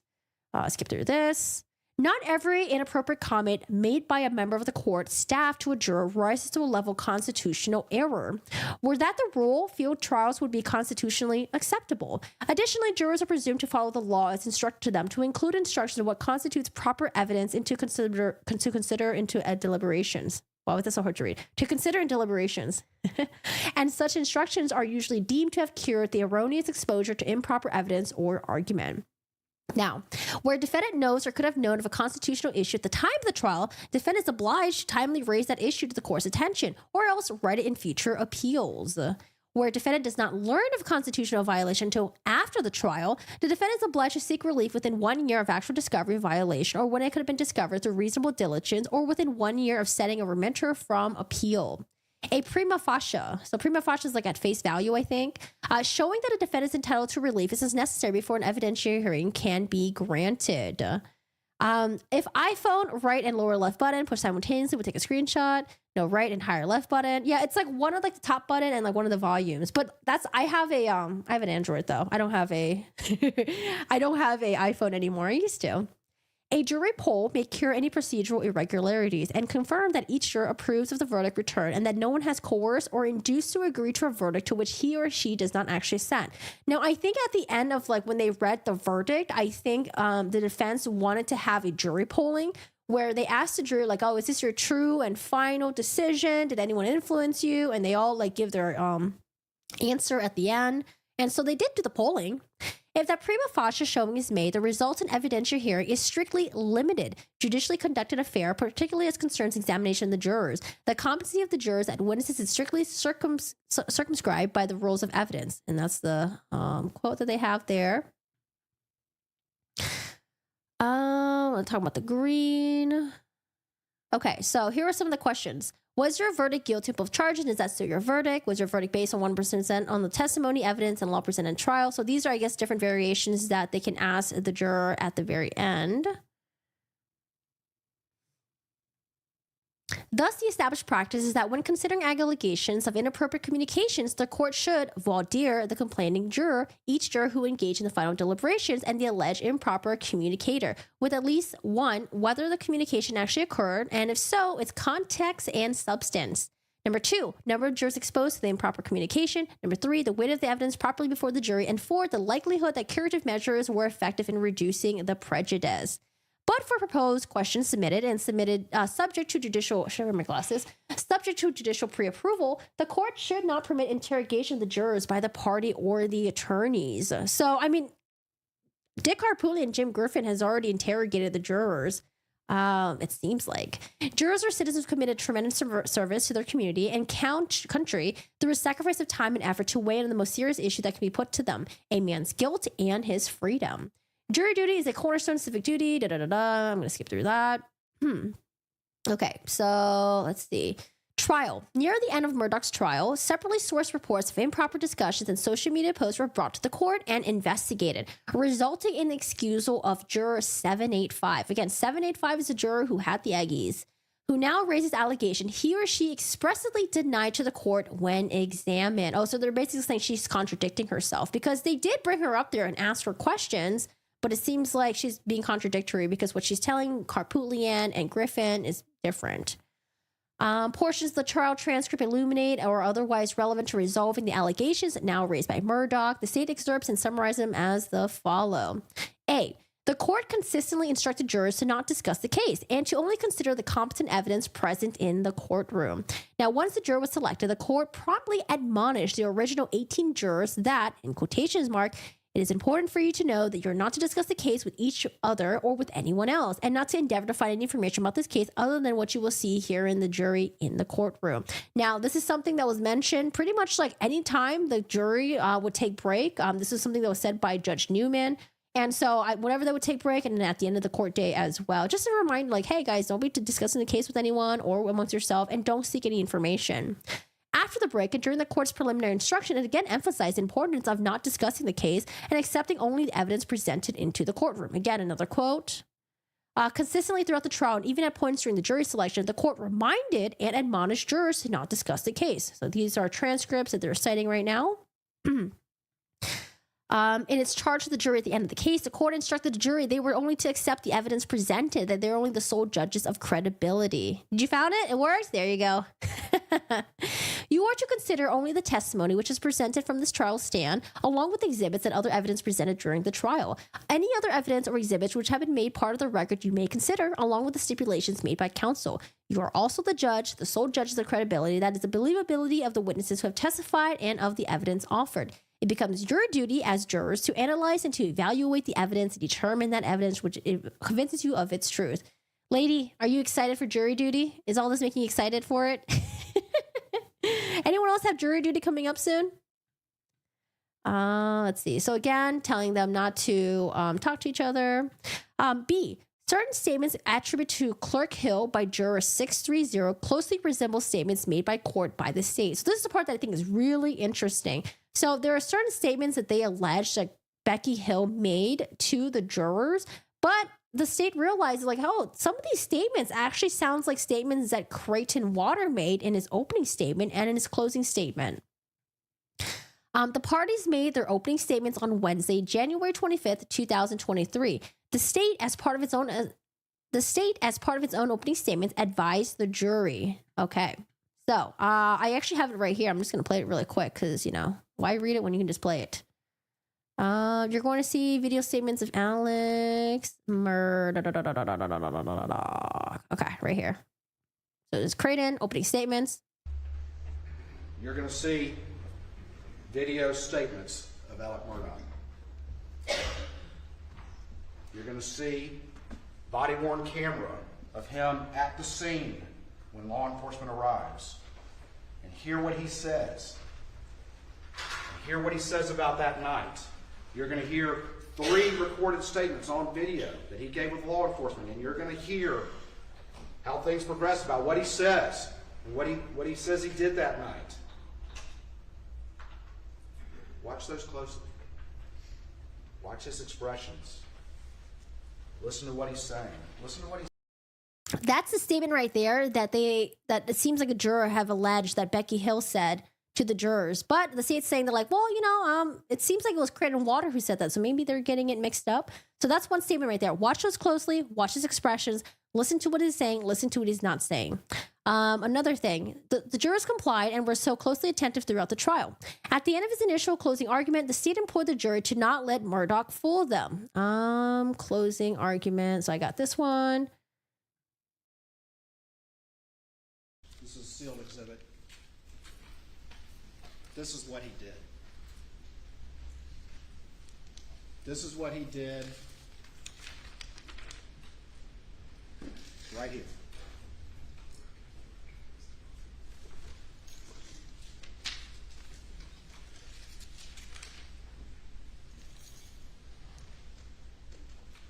This defendant, on the other hand, has fooled everyone who thought they were close to him, everyone who thought they knew he was who he was. He's fooled them all. The audio's off. And he fooled Maggie and Paul too. And they paid for it with their lives. Don't let him fool you too. On behalf of the state of South Carolina. So that's also another statement as well that it seems like they're attributing to Becky Hill, which is don't let him fool you too. Now later, the state in its final closing argument returned to the subject of body language while addressing the testimony of Michelle Shelley Smith. Body language is so important in life. Let's see. Body language. No? Body language. Is this also in closing argument?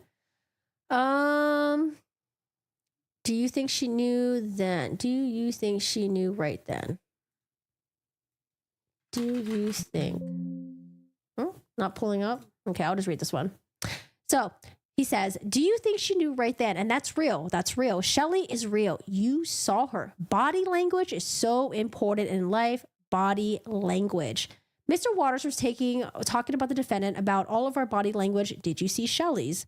What would happen if there'd be a retrial? I was mentioning it earlier. So if there's a retrial, I mean, yeah, it's going to be a mess for the state because now as a defense, they're going to know what to avoid and what to not say and be careful this time. Because this time, you know, if there's not going to be a retrial, I don't know if the roadside shooting thing will come in, if the financial crimes would come in. Murdaugh probably sure as hell wouldn't testify, and they'll be able to give an excuse about the Snapchat video, probably, I guess. I don't know. I just feel like it's going to be a whole mess if there's like a new trial. That's definitely something that the state does not want. Imagine having to do that all over again. Oh my goodness. The jurors were not fooled and paid attention to body language and convicted Murdaugh. C. The court thoroughly investigated allegations of improper communication by juror 785 and ultimately dismissed the juror for his communications, but gave no weight to the supposed Facebook post reported by the Court of Clerk Hill in a conversation which was placed on record. On Tuesday, February 28, after the conclusion of reply examination of Kenny Kinsey, the court initiated an in-camera hearing regarding an email that raised juror concern. In sum and substance, the email represented that the unidentified author heard from an unidentified coworker that said coworker's landlord was a juror who said Murdaugh was innocent and that juror works at the monkey farm. Murdaugh's counsels advised the court to disregard the email as mere noise in a high-profile case, but the state expressed concerns about the allegations of a clear violation of the court's instruction to the jury and noted there was an alternate juror. Wait, so Murdaugh counsels were the ones that said to just disregard it? They didn't want to look into this? Counsel Griffin speculated without support that the email was an orchestrated effort to get the juror removed. Wait, this is a juror that they probably ended up wanting to have on the as a jury member. The court then informed the parties of its exchange with Clerk Hill, who had evidentially learned of the email. The court, okay. After I showed you all this email, we came back here and the clerk came in and asked whether we heard the same thing about the juror. And we're in the midst of trying to figure out who the juror was that this pertained to, since it did indicate a juror number. It did not indicate a juror number. It just said someone who worked at the monkey farm. So the clerk then said she was reading her Facebook messages over the weekend. Gabby, help me out with the fact. Did she say that over the weekend? Law clerk. She said on Friday she was going through her timeline on Facebook and saw a post from this man who's supposed to be her ex-husband. The court. Yeah, ex-husband. The ex-husband of the juror. And his post was that she was discussing the case with various people. I think that's what Becky said. Law clerk. Correct. The court.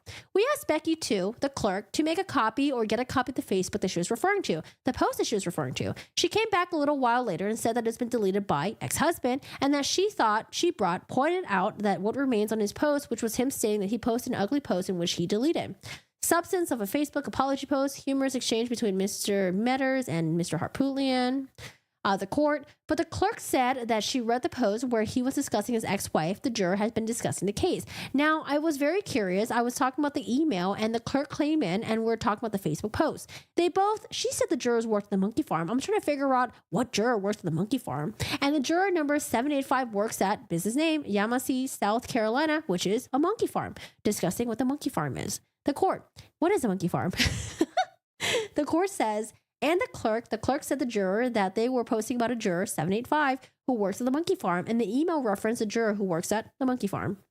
Now, Counsel Griffin suggested bringing juror 785. The court agreed and noted the desire to hear from Clerk Hill, who was not present at the time but had mentioned the Facebook post earlier in the day. After some discussions by the parties as to appropriate procedures and desire of the complainant to remain anonymous, as well as the trial procedural manners, the court conducted an in-camera examination of 785. And so this is the part that we got to see. We didn't get to see the discussion here. I believe all this was off camera, but I think it was off camera because I don't remember the monkey farm discussion. Did I remember, I think, did Judge Newman ask what a monkey farm was? I don't know. Or if they're as smart as humans or something. I might have remembered that. Hi, Deanna. How are you doing today?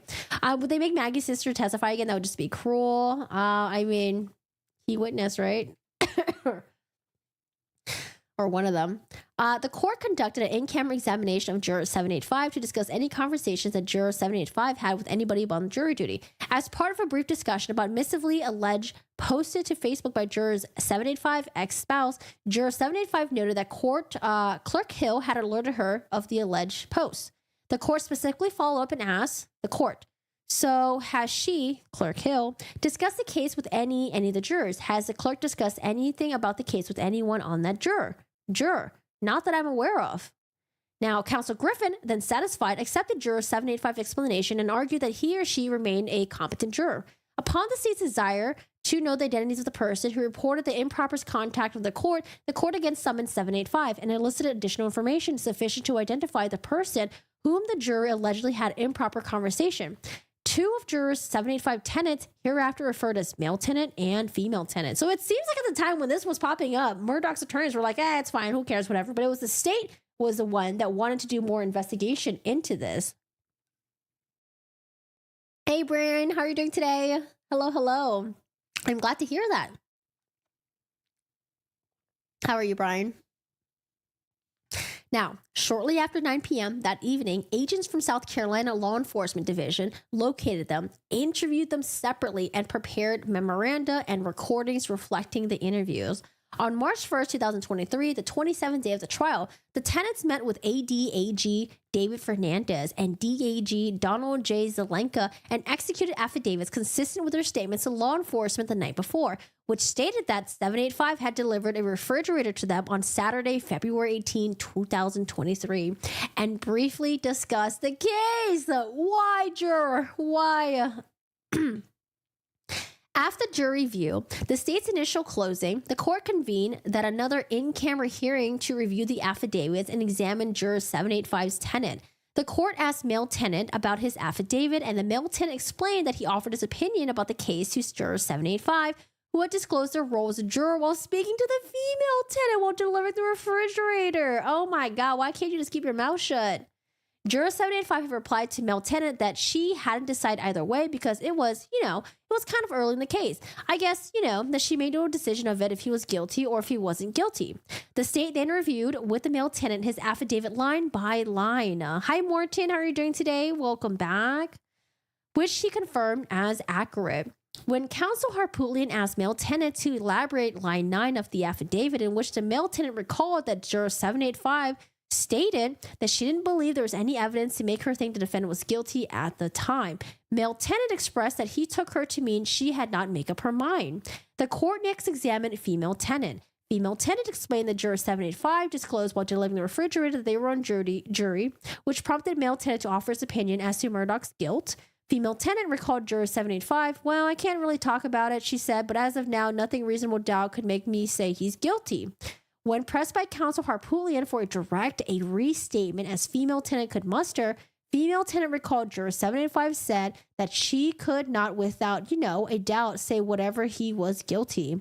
Juror 785 did not explain to female tenant why she held that position. Oh, I see. Female tenant reaffirmed her recollection in her affidavit that juror 785 indicated that she didn't believe there was evidence beyond a shadow of beyond a reasonable doubt that Murdaugh committed a crime he is alleged to have committed. This is the point where Harpootlian was like, wait a second. We want her to be on the jury duty. We don't want to kick her off. Let's keep her on here. After hearing arguments, hi, Rhiannon, how are you doing today? Hello. Hi, Ghost Bro. How's it going? After hearing arguments from attorneys for each party, the court noted that in many cases, typically without an inquiry, this jury could have gone, without anything further. The jury could have gone without any discussion because she's discussing the case and was ordered not to discuss the case. Even if she discussed it for a very short period of time, she's having a discussion, so much so that this person understands that it shouldn't have taken place and sent this email. Oh, man. Wait, is she still the tenant? So the tenants are the ones that sent the email? Oh, boy. The court then summoned Clerk Hill to discuss the supposed Facebook post. Clerk Hill explained to the court that she briefly saw a post the preceding Friday on Walterboro Word of Mouth, which she attributed to a juror's ex-spouse, but she said that he noticed that his ex-wife was saying that she was on the jury and saying stuff about her verdict was going to be, and that he was the ex-husband, but she was known for talking way too much. And then I kept on scrolling because that was enough for me. I've gotten enough. See, I don't know if I believe that. I feel like she would just screenshot that. You would screenshot it, or you would say something about it right away to Judge Newman or someone. I as the court of clerk, I don't know. I feel like I have a hard time believing that she would just keep scrolling and be like, oh, nothing of it. Clerk Hill figured the post referred to juror 785 and alerted the court after alerting the court had received an email the following Monday. When Clerk Hill tried to find the post again at the court's directive, she could not, but found another post by another account by the ex-spouse's name that apologized for deleting a post made by drunk and possessed by Satan. Oh, so they're saying that she didn't really say anything, and the only reason why she was prompted to say something was because the court was asking her about it and because of the email that popped up. Interesting. Because the way they made Becky Hill seem like, they made it seem like she was the one who was initiating this investigation, and she was the one who brought this up, and now she's saying there's a post that she saw and now it's deleted. But it seems like she wasn't going to mention the post, but she only mentioned it because this email came in from the tenant. Interesting.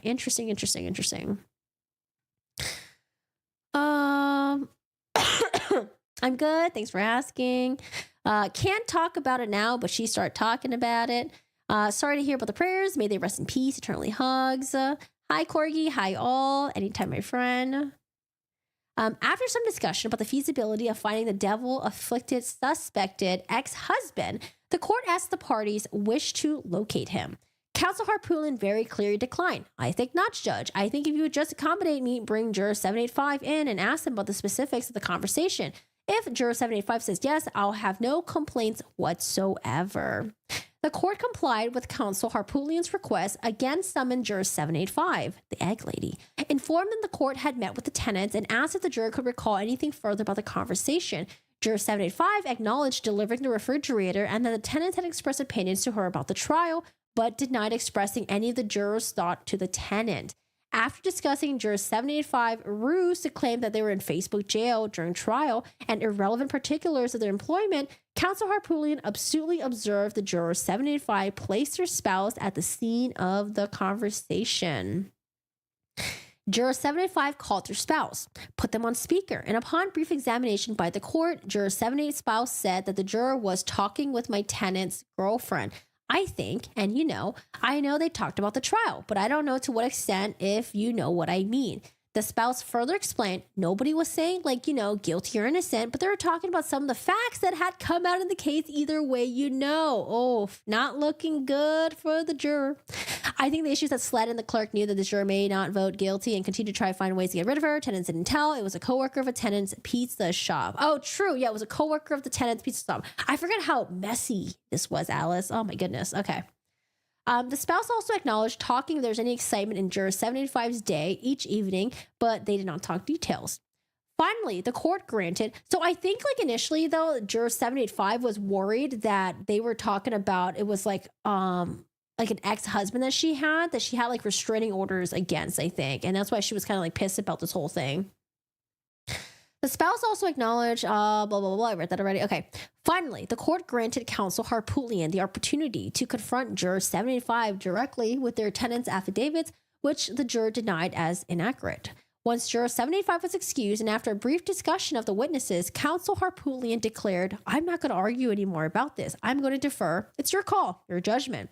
Your Honor, I'm not going to argue with whatever you do. Okay. The following morning, March 2nd, 2023, after reviewing the video recordings of the interviews of the tenant, so I guess what they're trying to say is that, Harpootlian, Griffin, they had a chance to really investigate this further, but they kind of just went along with whatever the judge was going to do, and they didn't want to investigate it further.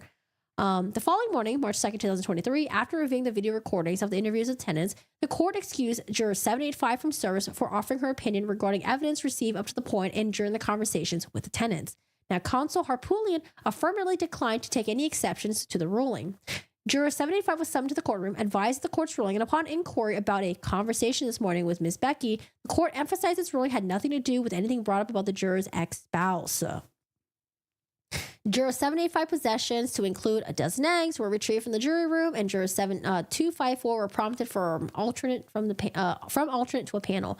So I think initially she probably thought she was being dismissed because of the supposedly post made by the ex-husband, but in reality, she's being dismissed because of her discussing with the tenants when she was delivering the refrigerator. The tenant told the pizza person sent a secret email to the court saying, hey, you have a person who's serving as a juror that works at the monkey farm and they are discussing the trial. Oh man, that was messy. Okay. I had friends that would have their car towed home, rode in the tow truck, driver up front. There was no Uber. Oh man, I bet you that was really pricey. Hi, Henny Wheels. How are you doing today? Yeah, better alternatives than, fucking getting pulled over and going to prison. The jury, which never delivered with juror 785 or alternate juror 741, convicted Murdaugh of killing his wife and son. Upon inquiry by the court, counsel Harpootlian requested the jury be individually polled, which they did. The court polled, and each individual juror affirmed guilty was their verdict and remained their verdict. Less than 1 week later, attorney Joel McCulloch represented to the media that juror 785 did not wish to speak publicly about the case and did not wish to be contacted. Rachel Sharp, infamous egg juror in Murdaugh's murder trial, asked to be left alone. The Independent, March 8, 2023. At some point, unknown to the state, McCulloch also assumed representation of juror 630, and so represents that each of the jurors who have provided affidavits to Murdaugh. State's motion to strike. In support of his motion, Murdaugh provides various affidavits which are deficient under South Carolina rules of evidence. Notwithstanding any effort by the state to grapple with the affidavits in its argument in sections 4, and 5 below, the state must respectfully move to strike portions of Murdaugh's motion for a new trial as follow. So A, The state moves to strike as inadmissible hearsay the affidavits of paralegal Holly Miller. So again, 2 of the affidavits was not actually signed by the juror members. Apparently, they did talk to the juror members, but the juror members never came back to sign the affidavits. They were too busy or something to sign this important document, or maybe they just didn't want to get involved in any of this.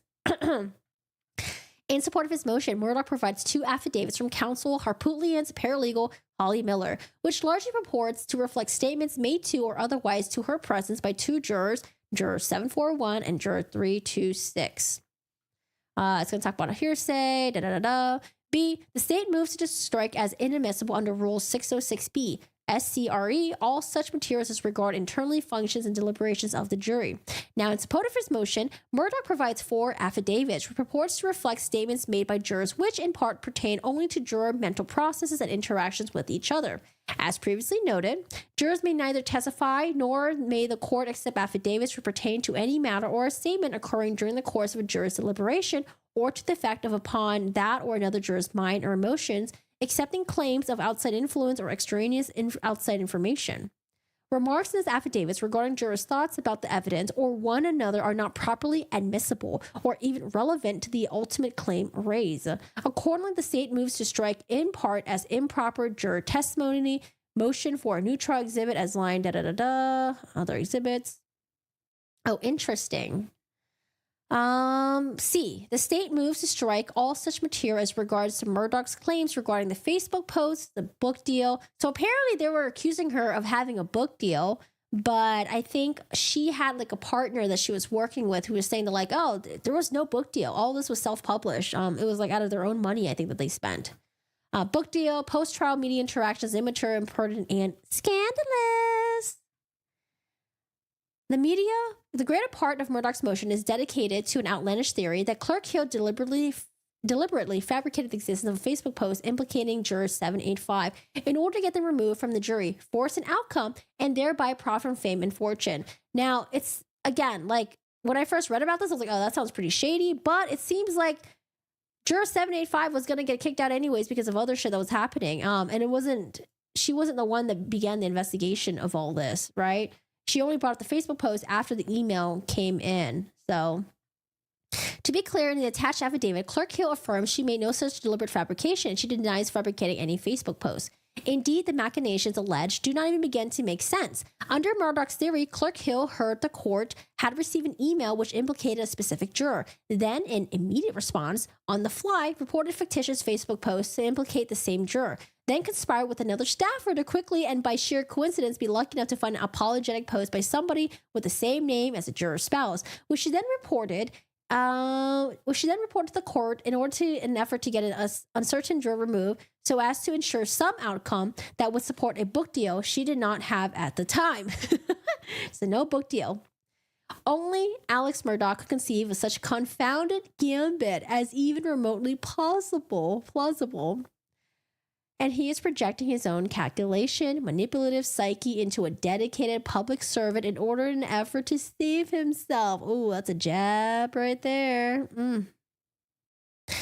Strategically, Murdaugh's inclusion of the Facebook post narrative appears to be a desperate effort by Murdaugh to preemptively impeach Clerk Hill, to bring into dispute irrelevant facts in order to support his petition for the writ of prohibition pending in the Supreme Court of South Carolina, and to beef up what was otherwise be a thin, blandly legal filing not likely to draw attention to the various media efforts of his legal team. You don't trust the Murdaugh attorneys as far as you can throw them? Whatever Murdaugh's motive, the court expressly did not rely on the alleged Facebook post in removing juror 785. Therefore, whether Clerk Hill saw the alleged post, is mistaken as to alleged post, or even fabricated it is no consequence of the validity of Murdaugh's conviction or the actual claim raised by Murdaugh of improper external influence upon the jury. Accordingly, the state moves to strike entirely motion for a new trial. Now, number 4, argument number 1. Even assuming ad arguendo that all facts averred in Murdaugh's motion are true, the motion fails to make prima facie, showing that he's entitled to an evidentiary hearing or relief. Why not? Let's see. Although Murdaugh's motion for a new trial makes various allegations as part of the attempt to craft a breathtaking conspiracy narrative, it ultimately boils down to a single constitutional allegation. Clerk Hill told jurors not to believe defendant, thereby violating his right to impartial juror. Accordingly, even if the state assumes ad arguendo that ad arguendo, does that mean like for the sake of the argument? That all of the competence elements of the affidavits provided are earnestly given, the relevant analysis as demonstrated by the questioning of in State v. Green, jury's verdict guilty, jury's verdict based on evidence presented, was the juror's verdict influence the alleged outside communication, the juror have any other communication about the case outside deliberation, all of the other details are irrelevant window dressing. Only one juror who participated in deliberation, juror 630, ties Clerk Hill any statements remotely consistent with Murdaugh's allegation of improper external influence. Not to be fooled. Watch him closely. Look at his actions. Look at his movements. Again, these were phrases that were made by, I believe, Graydon Waters or one of the state prosecutors, or both. Even assuming for the sake of the argument that juror 630 recollection is accurate, that he or she are not misremembering arguments expressly made by the state, juror 630 does not attribute their verdict to the statements of Clerk Hill, but rather avers that he or she voted guilty despite some questions because 630 felt pressured by other jurors. See motion for a new trial, That a juror felt pressured by other jurors is not a valid basis to impeach a verdict.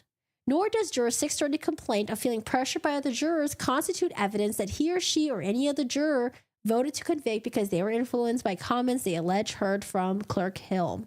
Murdaugh offers an affidavit which purports to represent statements made by juror 326, although the affidavit is that of Counsel Harpoolian's paralegal, Holly Miller. Even the state accepts ad arguendo that Miller's affidavit is the equivalent of the affidavit from the juror themselves. It is unavailing to Murdaugh. Juror 326 contradicts juror 630 and recalled no such comments made by Clerk Hill regarding Murdaugh's credibility. What juror 326 did recall was a warning that the juror would witness disturbing images, which is a neutral trigger warning, and not to put a thumb on the scales of justice. To be sure, the juror did review disturbing images. They did. They had pictures of Maggie and Paul uncensored. Poot is a politician. That should say it all. Ditto. No affidavit attached to Murdaugh's motion from or about a deliberating juror shows any effect on the verdict, even including juror 630. Nothing else offered by Murdaugh's helps meets his burden of making prima facie showing. Neither juror 785 nor juror 741 participated in deliberations and thus cannot aver that deliberations were influenced.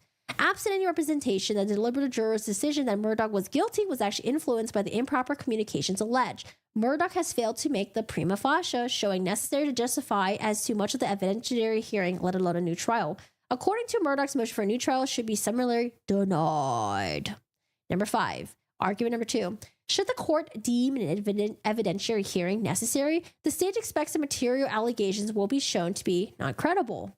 In the alternative, in the event the court concludes Murdaugh has showing as sufficient to necessitate an evidentiary hearing in this matter, who here in chat wants an evidentiary hearing? Or if you guys just want this to be scrapped? I don't know. I would be okay to listening to an evidentiary hearing about all this. I think it'd be kind of interesting. The state expects a sworn testimony to the court will prove the allegations to be unfounded and not credible. But I don't know if they would stream it though, because it would have the jurors up there, unless they're not going to have the juror's face on the video, maybe. Since Murdaugh's filing, the SC Court of Appeals, agents in the South Carolina Law Enforcement Division has successfully interviewed most of the jurors and the final alternative juror. One juror declined to discuss the case or deliberation, juror 578. Two jurors are presented by attorney Joe McCullough, jurors 630 and 785, who at the time of their writing has not yet to consent to an unconditional interview with his clients. Clerk Hill denies commenting to the jury regarding Murdaugh's defense or testimony.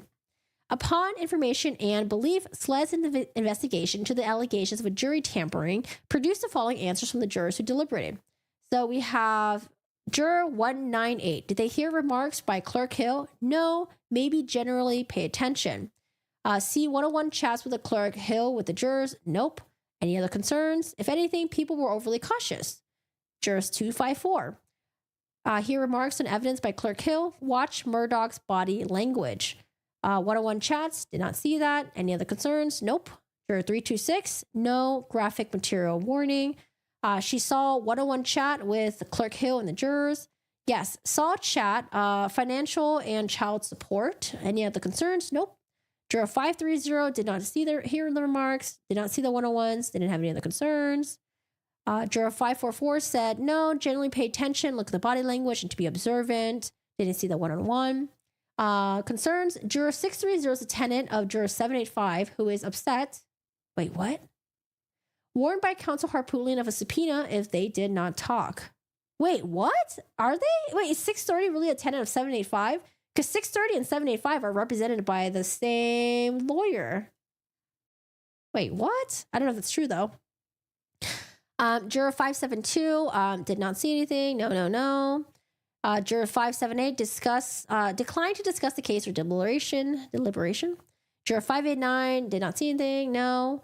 Spouse warned by Harpootlian of subpoena if they did not talk. Juror 630, no interview. Juror 729, no, generally pay attention, heard no body language comments. Yes, saw the 1-on-1. Had chat, financial child support, saw clerk chat with others. Concerns, denied statements regarding them in the affidavit of juror 785. Uncomfortable when Harpootlian waved the gun around. 826, no. 864, no. Concerns. It was Creighton Waters in court argument who told the juror to watch the body language. Oh, so juror 864 was the one who brought it up, and the state probably looked into it. Perhaps most importantly, none of the jurors who willingly interviewed with SLED reported feeling any pressure or influence to reach their verdict. In addition to the jurors, SLED interviewed court staff. Jury coordinator Willard Polk Jr. reported that he was the interface between the jurors and the court and did not hear Clerk Hill or any other person attempt to influence the juror. No other court staff witnessed any external influence on the jury either. Altogether, the allegations raised in the affidavits provided by Murdaugh can be explained as a combination of simple mistakes and, unfortunately, a non-credible affiant. As noted previously, a brief review of the record reflects that the verbiage juror 630 recalled is, as juror 864 noted, more properly attributed to the statements of the state. See section State argued to the jury to not be fooled by Murdaugh. The state advised the jury to watch Murdaugh closely. In the context of the video, recorded statements, and the state emphasized the importance of body language. Sounds like several of them agreed that Becky did make comments to pay attention. That alone is improper. I don't know, to pay attention? I don't know about pay attention to this. I don't think so. Unless it was in a way that made the jury influence, unless it was a way to influence the jury to vote a certain way. But if they say that she told us to pay attention, just to pay attention, but that didn't affect with how they came with a verdict, then I feel like that shouldn't really matter. But I think it would be good for them to maybe do an evidentiary hearing, because I think it would be really interesting to watch that. But I don't know if they're going to do that. I don't know if it's be a waste of people's time. Juror 785, purportedly the landlord to juror 630, was removed from the jury after the court determined he or she improperly conversed about the case with other tenants during trial in contravention of the court's dozens of admonitions not to do so. Juror 785 only recalled the fooled by language was actually articulated by the state in its closing argument the day before juror 785 was dismissed. But most importantly, the court specifically asked juror 785 during an in-camera hearing if Clerk Hill had discussed the case with her or any of the jurors to the knowledge, and juror 785 replied, "Not that I'm aware of." It strains credulity to believe that juror 785 would not be aware of Clerk Hill's supposed statements when specifically asked by the court at the time proximate to when they were allegedly made, but would suddenly recall them many months later after learning Clerk Hill published a book. The remainder of Juror 785 affidavit reports credible one-on-one conversation with Clerk Hill, which, aside from Juror 785 inconsistent but more credible denial to the court, pertain only to the wholly irrelevant Facebook post. Finally, contrary to Juror 785 affidavits in support of the motion for a new trial, the tenant of a Juror 785 affirmed the statements that made in their affidavits at trial and in-camera testimony. Because I wonder if they were to say that, pay attention. I wonder if it was just pay attention. I wonder what was the context that was set in, or was pay close attention to his testimony. I wonder what the context was. And let's say it was improper to say that, but the fact that if the jurors are going to say that she did say pay attention, but it didn't affect me with my deliberations. I don't know. I feel like that wouldn't have any, it wouldn't push them to get a new trial just for that statement alone. The bailiff can wake people up if they're sleeping or something like that, but the clerk should not give any directions on how they are to do or act their duties. Because I just wonder what the context of that was. But it might be improper to say that, but I don't know if it's enough for I don't think it's enough for a mistrial. Oh God, that scared the shit out of me. Hello? Mariko? Did that just pop up? Hello? I think it's worthy of hearing. Yeah, I think it'd be very interesting too. Mariko, are you here? Hello? I just got a gift from you. I don't know if you're in my chat right now. Marco, hi. How are you? I just got a notification from Throne. That scared the crap out of me. How have you been? I haven't seen you in a while. I know how the cats and everything. Yeah, maybe not a mistrial or new trial, but hearing to determine if it did have an effect, like you said. Yeah, I think so far the jurors have said that like it didn't influence them in any way. But yeah, I think it'd be worth investigating. But we'll see. Hi, good guy. How are you doing today? What's up, Gold Locker? All right. Alternate juror 741 would not sign an affidavit as requested by Murdaugh's counsels and was evidently reluctant to do so. See, Murdaugh's defense team seeks new trial amid jury tampering reports. The Untold Story with Martha McCullum. Juror 741 told SLED investigators that Clerk Hill told the jurors that the defense is about to do their side and don't let them confuse or convince you. They may think the defense is about to do their side. Don't let them confuse you or convince you. They may say things to confuse you. However, neither Juror 630 nor 785 clearly corroborated Juror 741's recollection. No other juror even come close to doing so. Juror 741 told SLED that she was aware that Clerk Hill wrote critically of her attentiveness during trial, and additionally noted that Clerk Hill told her after trial that no members of the media wished to speak to her. The cats are doing well. Oh, you can finally join the chat today. How is everything? Are you still in Hawaii? As Judge Newman has a pure stranglehold on the Murdaugh case, the defense has to create discord among the jurors, a court staff in order to file for a mistrial. The greater weight of, did I read this already? The greater weight of the anticipated juror in the court staff testimony is that Clerk Hill had no materially improper comments. The state denies Murdaugh is entitled to relief and anticipates that any evidentiary hearing will only reaffirm the validity of his conviction for the murders of Maggie and Paul Murdaugh. Furthermore, even if Clerk Hill made improper comments to the jury, the state has found no juror will aver that anything Clerk Hill said or did influence their verdict. So yeah, it seems like even if she did make statements, the jurors are still maintaining that they weren't influenced by anything that was said by anyone else. They made their conclusion based on, listening to the witnesses, weighing the evidence and all that stuff. So I don't know. I don't know if we're going to get to evidentiary hearing. We'll see. The court clearly instructed jurors to consider only the competent evidence presented to them and to apply the law as the court gave it to them. The jury presumptively and affirmatively did so. Each individual juror reaffirmed their verdict when polled by the court. Blah, blah, blah. Read that already. Conclusion. Wherefore, the state respectfully requests that this court similarly deny Murdaugh's motion for a new trial and, barring that, convene an evidentiary hearing consistent with which was conducted in State v. Green, and upon hearing the testimony of the jurors and witnesses presented, find Murdaugh's allegation to not be credible and deny his motion for a new trial. Alan Wilson, Zelenka, Mr. Creighton Waters, James Jr. Who's making the decision on this? Was this submitted to Judge Newman? In the Court of General Sessions for the 14th Judicial Court, because I know that Murdaugh attorneys were trying to appeal to a higher court, but I wonder if this just gets thrown back into Judge Newman's court.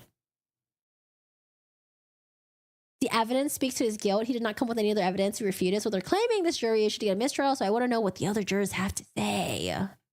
All right, so we have Exhibit A, signed affidavit of Rebecca Hill. Let's see what Rebecca Hill says. Personally appeared before me, the undersigned notary public duly authorized the administer oath, Mary Rebecca Hill. She's over the age of 18.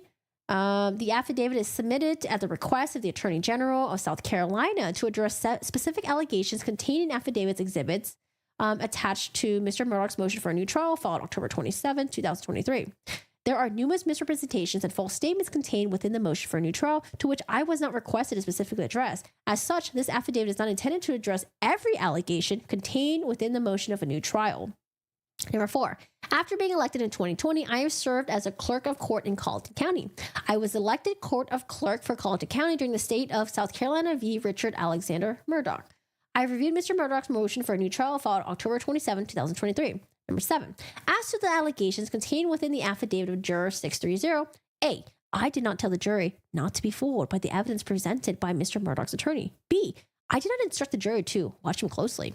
C, I did not instruct the jury to look at his actions. D, I did not instruct the jury to look at his movements. E, I did not say to the jury, this shouldn't take us long. F. When juror 826 asked to speak with me, the conversation took place in the jury hall within the earshot of bailiff Bill Polk. The conversation did not involve evidence, witnesses, or substance of a trial. Number 8. As to the allegations within the affidavit of Holly Miller discussed an alleged conversation with juror 741. A.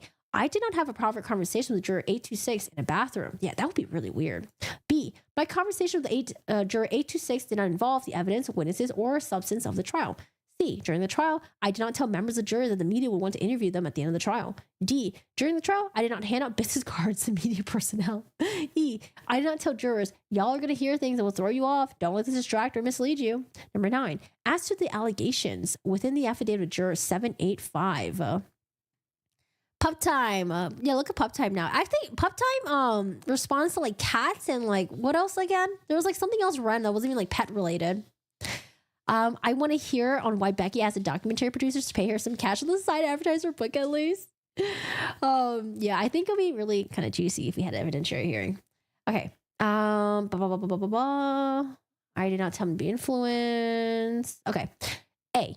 I did not tell jurors not to be fooled by the evidence presented by Alex Murdaugh's attorneys. B. I did not ask juror 785 whether juror 785 was inclined to vote guilty or not guilty. C. I did not tell juror 785 that SLED and Colleton County Sheriff's Office personnel went to her ex-husband's house. D. I did not tell juror 785 that I would reinstate a restraining order against her ex-husband. E. I did not state to juror 785 that the Murdaughs probably got to him. F. I did not ask juror 785 about her opinions regarding Mr. Murdaugh's guilt. G. I did not ask juror 785, well, what makes you think he's guilty? H. I did not discuss the evidence presented at trial with juror 785. I did not tell juror 785 that everything Mr. Murdaugh has said has been lies. J. I did not tell juror 785 to forget about the guns. They'll never be seen again. K. I did not ask juror 785 about the views of the rest of the jury. L. I did not tell juror 785 that if a person would just go in and ask for a raise in hands, this would be done and over with. M. I did not inform juror 785 that everyone needs to be on the same page. N. I did not fabricate, nor did I create any Facebook posts related to juror 785. 10. As to the allegations within the affidavit of Holly Miller, discuss an alleged conversation. Juror, blah, blah, blah, blah, blah, blah. Hi, Mariah. How are you doing today? As to the allegations within the affidavit of Holly Miller discussing an alleged conversation with juror 326. A. I did not tell jurors they're prohibited from taking a smoke break during deliberations. Ooh. She's denying like everything. Okay, we'll see what happens. Exhibit B, written statements of juror. All right, we're going to hear from the jurors now, guys. Let's see what the jurors say. Blocked out. Oh, God, I don't know if I can read this. Okay. I blank understand I do not have to say anything and volunteer the following information of my own free will or whatever purpose it may solve. I can read and write and complete the blank grade in school. No, I was not coerced to give my verdict. I came to the decision of my own free will. No, I did not feel anything was said to influence my decision making. I did not witness any private conversation pertaining to the trial and was not approached by anyone. I did not witness any juror speak privately about the trial. I do not feel pressure to come to a quick verdict or that I was required to reach a verdict in a certain time frame. I wonder who the smokers are, because I wonder if they're going to be like, oh, you know, like I really needed to smoke a cigarette and they wouldn't let me go out and smoke a cigarette. What did you miss? You missed a body cam footage that we watched earlier. There's a body cam footage that we watched of a woman who was drunk and she was at trivia. Boyfriend called the police on her saying that like she was drunk and she stole money from him. And so the police pull her over. She's crying. She calls her friend to come help her at the scene. The friend arrives at the scene and the first friend was already arrested. You know, she failed the sobriety test, failed the breathalyzer test. And so the friend pulls up and the friend is like there, you know, she was going to like help the other friend out. But then the cops realized the friend that came to pick up the friend is also drunk. So the cops also get her as well. So it was a crazy body cam one. We'll have it posted on YouTube. But yeah, it was very interesting. We learned a lot from that, didn't we, guys? Or did we learn from that? Because I think we already know that. I feel like it's already common sense not to drunk under influence. And especially drive to a scene where there's me police and you're drunk. So anyways. I did not feel pressure to come with a quick verdict, and I was required to reach a verdict in a certain time frame. I have not spoken to the defense team. To my knowledge, no juror attempted to begin deliberations early. I have it signed. Juror 254. This was my very first time as a juror, and I found that this experience was very rewarding as a civic duty. During the time During the time, we as a jury were treated with respect and received anything that we requested. The only time that I had interaction with anyone was through the bailiff. Other than one time when we as a jury was waiting to go into the courtroom and a comment was made to watch his body language.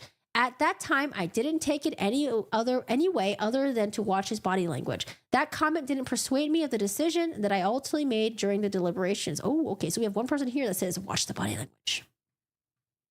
Here's another juror. Juror number is 326. I believe that my interaction with Mrs. Hill, the court clerk, was limited to information from the judge or about important events such as graphic materials or how long of a break we would get. I do not believe she acted outside of her role as a court clerk and acted in a very professional manner. Juror number 530. I did not at any point feel pressure to make a decision throughout the trial, nor did anyone attempt to sway my decision by blank of any means of communication. At no point in time throughout the trial did anyone attempt to have a one-on-one conversation with me for any purpose. Oh, what does that say? For any purpose regarding the trial. To the best of my knowledge, here... Oh God, what does it say? To the best of my knowledge... What does that say? Here was no court official. There was no court official or employee that questioned myself or other jurors regarding the trial or its outcome. To this date, I have not been contacted by the defense regarding the new allegations or other topics. Throughout the trial, I did not observe anything that I perceived to be unethical by any court employee. Juror number 544. While on the jury, Miss Hill never made me feel as though she was trying to sway me either way, innocent or guilty. Miss Hill spoke to us as a group in regards to what type of things we would like for snacks, breakfast, and lunch. Miss Hill mentioned if we were sequestered that we would be staying at a hotel and we would be given time to gather our things to stay at the hotel. She also stated that an agent or official offices would be with us the entire time. I felt she stated this to us as trying to keep us informed of what may or could happen.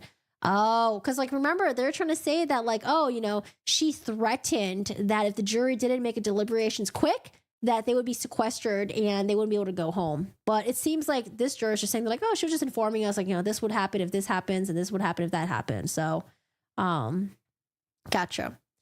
I was never made to feel pressure to say or do anything by anyone, court employees or co-jurors. I never witnessed any jurors going into a room alone with Miss Hill. Juror 572. No, I was not coerced to give any answers. My decision was of my own. No court employees influenced my decision. I did not have any private conversation other than myself talking to Miss Becky Hill about me not using the stairs because of my knee injury. I did not witness any private conversation amongst other jurors. I did not hear or witness... what does that say? I did not hear or witness anyone or any court official stating to us, the jurors, that we should not listen to the witnesses or it shouldn't take long, etc. No one made me feel that I had to arrive to a quick verdict, and if I didn't, I or the jurors would not be able to leave. No one from the defense team ever reached out to me pertaining to the Murdaugh trial. Myra, the juror that was ejected from the trial, stated one morning on the van that her husband told her we're going to Moselle, and we told her no discussions. She's also supposed to say any of this. The clerk's whole job is to file documents and handle evidence. The bailiff gives directions to the jurors. All right, juror 589. Oh God, this one is, how am I going to read this? I was a member of the jury when we would go to, guys, help me. Go back to the jury room. People would go to the rooms where they waited to set at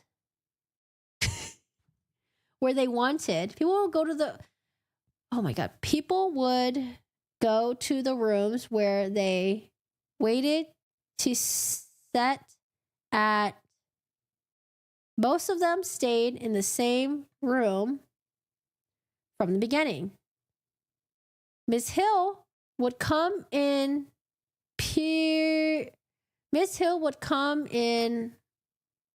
periodically to see if we needed anything and check on us. I did not feel something at any point to make any decision? Question. Did Ms. Hill ask questions about your opinion? Answer. No, she did not. Question. Did Ms. Hill pressure you to speak to blank? Answer. I felt no pressure to speak. I had my mind made up. Oh, God, that was a hard one. Was this written on a potato? Oh, my God. No, why are they like this? Why you do this to me? Or at least our handwriting's better. Or their handwriting's better. Juror 729. During a 6-week trial, I found that two or different rooms. During a 6-week trial, I found that with two different rooms, there would be a lot of gossip between strangers. Each room was filled with men and women. The room was in a quiet room, while the other room was louder and filled with conversations of work and private life. I spoke with Becky Hill on a couple occasions about my financial burden and that I needed to speak with the judge. Smoke breaks once a day, sometimes more. She did. Come speak to others, but I don't hear the conversations. During the trial, I had a very uncomfortable feeling as a defense attorney would wave the gun around as if he has never held one before. During our smoke breaks, we would talk about lunch or what we were missing at work. There was always something to talk about and someone to talk to. After 6 weeks, it came for deliberation. Everyone took an anonymous vote, followed by an open discussion and questions. It was fast and smooth, but I felt no pressure. I was set in my decision. After everyone discussed our thoughts, we voted again. Every vote came back guilty. We checked multiple times to see if we were all comfortable with the decision. If we needed to wait, we would have. On the day of sentencing, we were approached by Dateline and Mrs. Hill, who asked if we wanted to do an interview. We told her no. She seemed disappointed, but let it go. All right. Juror number 729. Question. Did you ever hear anyone tell the juror not to be misled or fooled by evidence presented in a Murdaugh defense? A. I did not hear anyone say not to be misled or fooled by the evidence. Question. Did Ms. Hill ever ask you your opinions in regards to the trial? Answer. No, I did not have conversation with Ms. Hill like that during the trial. Question. Did you ever feel pressured to make decisions prior to deliberations? Answer. At no point during the trial did I feel pressured to make my decision. She wanted her 15 minutes of fame like Elaine. His pointing the gun made tons of people mad. Agreed to write a book while she still had the job and then sit out the trial is definitely poor taste at least. Poot's a douche. Perfect match for Murdaugh though. So far, they all got the same story.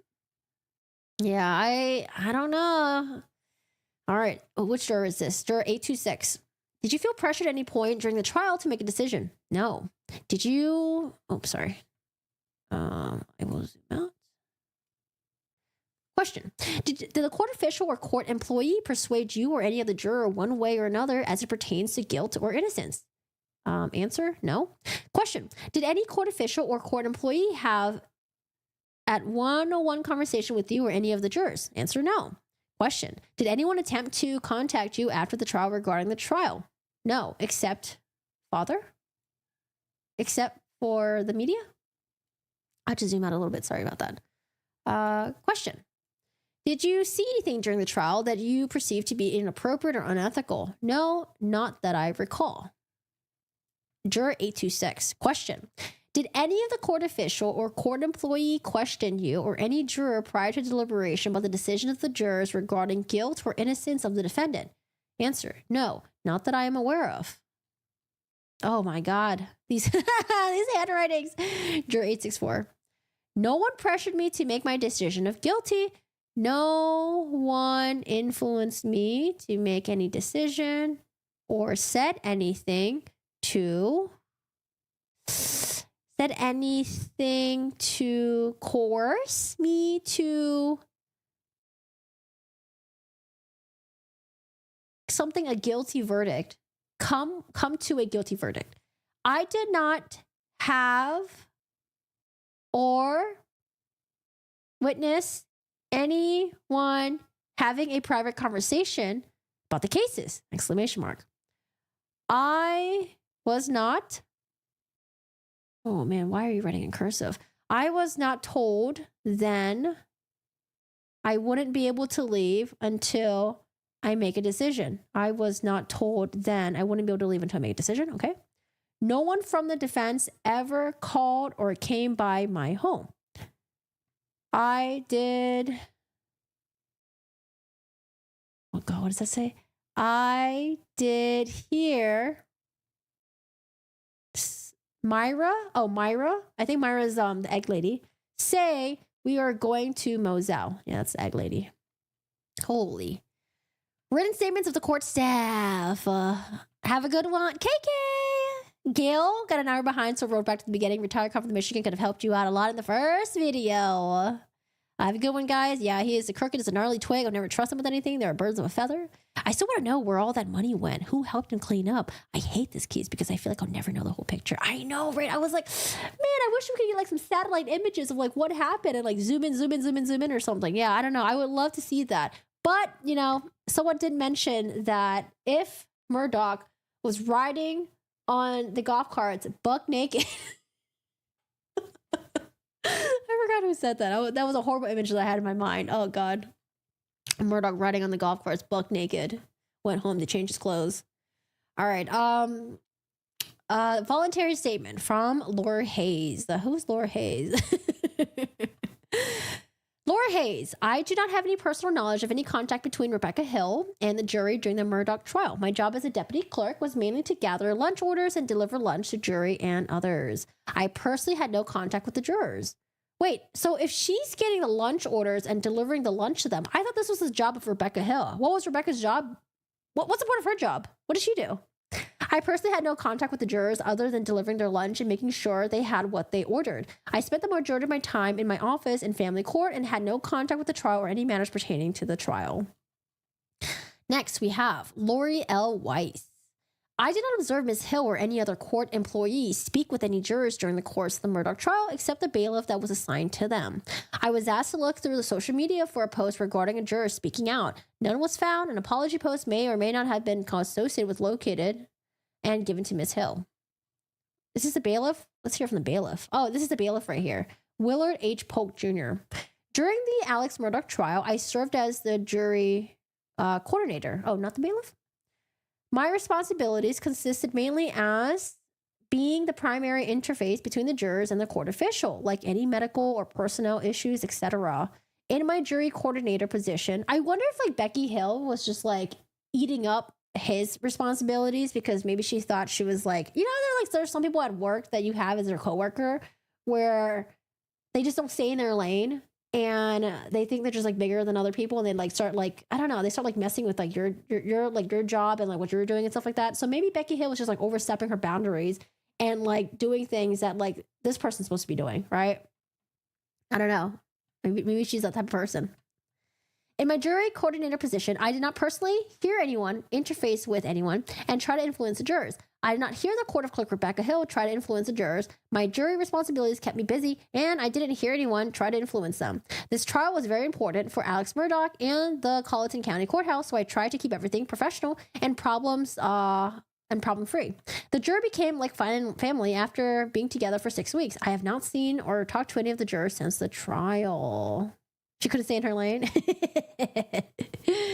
That power, being that elected official, that power. Ricardo, hi. 51 bucks. Tier 3 on Twitch. Thank you. Hi, Ricardo. How are you doing today? Poot and Jim better be careful. They made out with some charges themselves. Nah, I think they'll be fine. Didn't they try to file a motion for sanctions against Harpootlian and Griffin for the other case, the other fuckery they were involved in regards to the the insurance fraud and then the housekeeper's family. Like that was some fuckery that they were involved in. But yeah, they I think the motion for sanctions was denied. Hi Turbo. Hello. How's your day going? Yeah, take a balloon. Have a balloon. Question. Did you ever hear, wait, who is this? Oh, supplemental from, okay, is this supplemental? Did you ever hear any court official, clerk of court, tell the jury not to be misled or fooled by evidence presented in Mr. Murdaugh's defense? Answer. I did not have knowledge of anyone asking that about the question. Wait, hold on a second. I have a question though. When they're doing the questions and answer thing, is it like the person that's interviewing them just wants to make sure that this is part of their statement? So then like they're asking them the question and then telling them to write the question down and then having them provide the answer?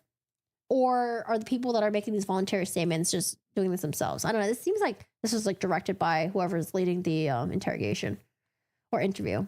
Question. Did you ever hear any court official, clerk of court, tell the jury not to be misled or fooled by evidence presented in Mr. Murdaugh's defense? Answer.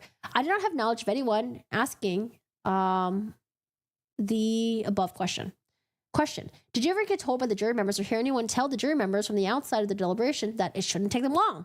Answer. I don't hear anyone ask a juror the above question. Question. Did you ever become observed Ms. Hill speak with the jurors privately? Answer. I did not, except for 2 issues. One was a personal female issue, and one was a child support issue with a male juror. I was present with her for both of the issues. These occasions was at the very beginning of the trial week. Question. Were the jurors allowed to take smoke breaks and deliberate once deliberated started? Yes or no? Answer. I did not take the jurors on smoke break. Once deliberation started, this has always been the policy since I began working with the jurors. Paul Bennett. My job during the Murdaugh trial was to control the gallery and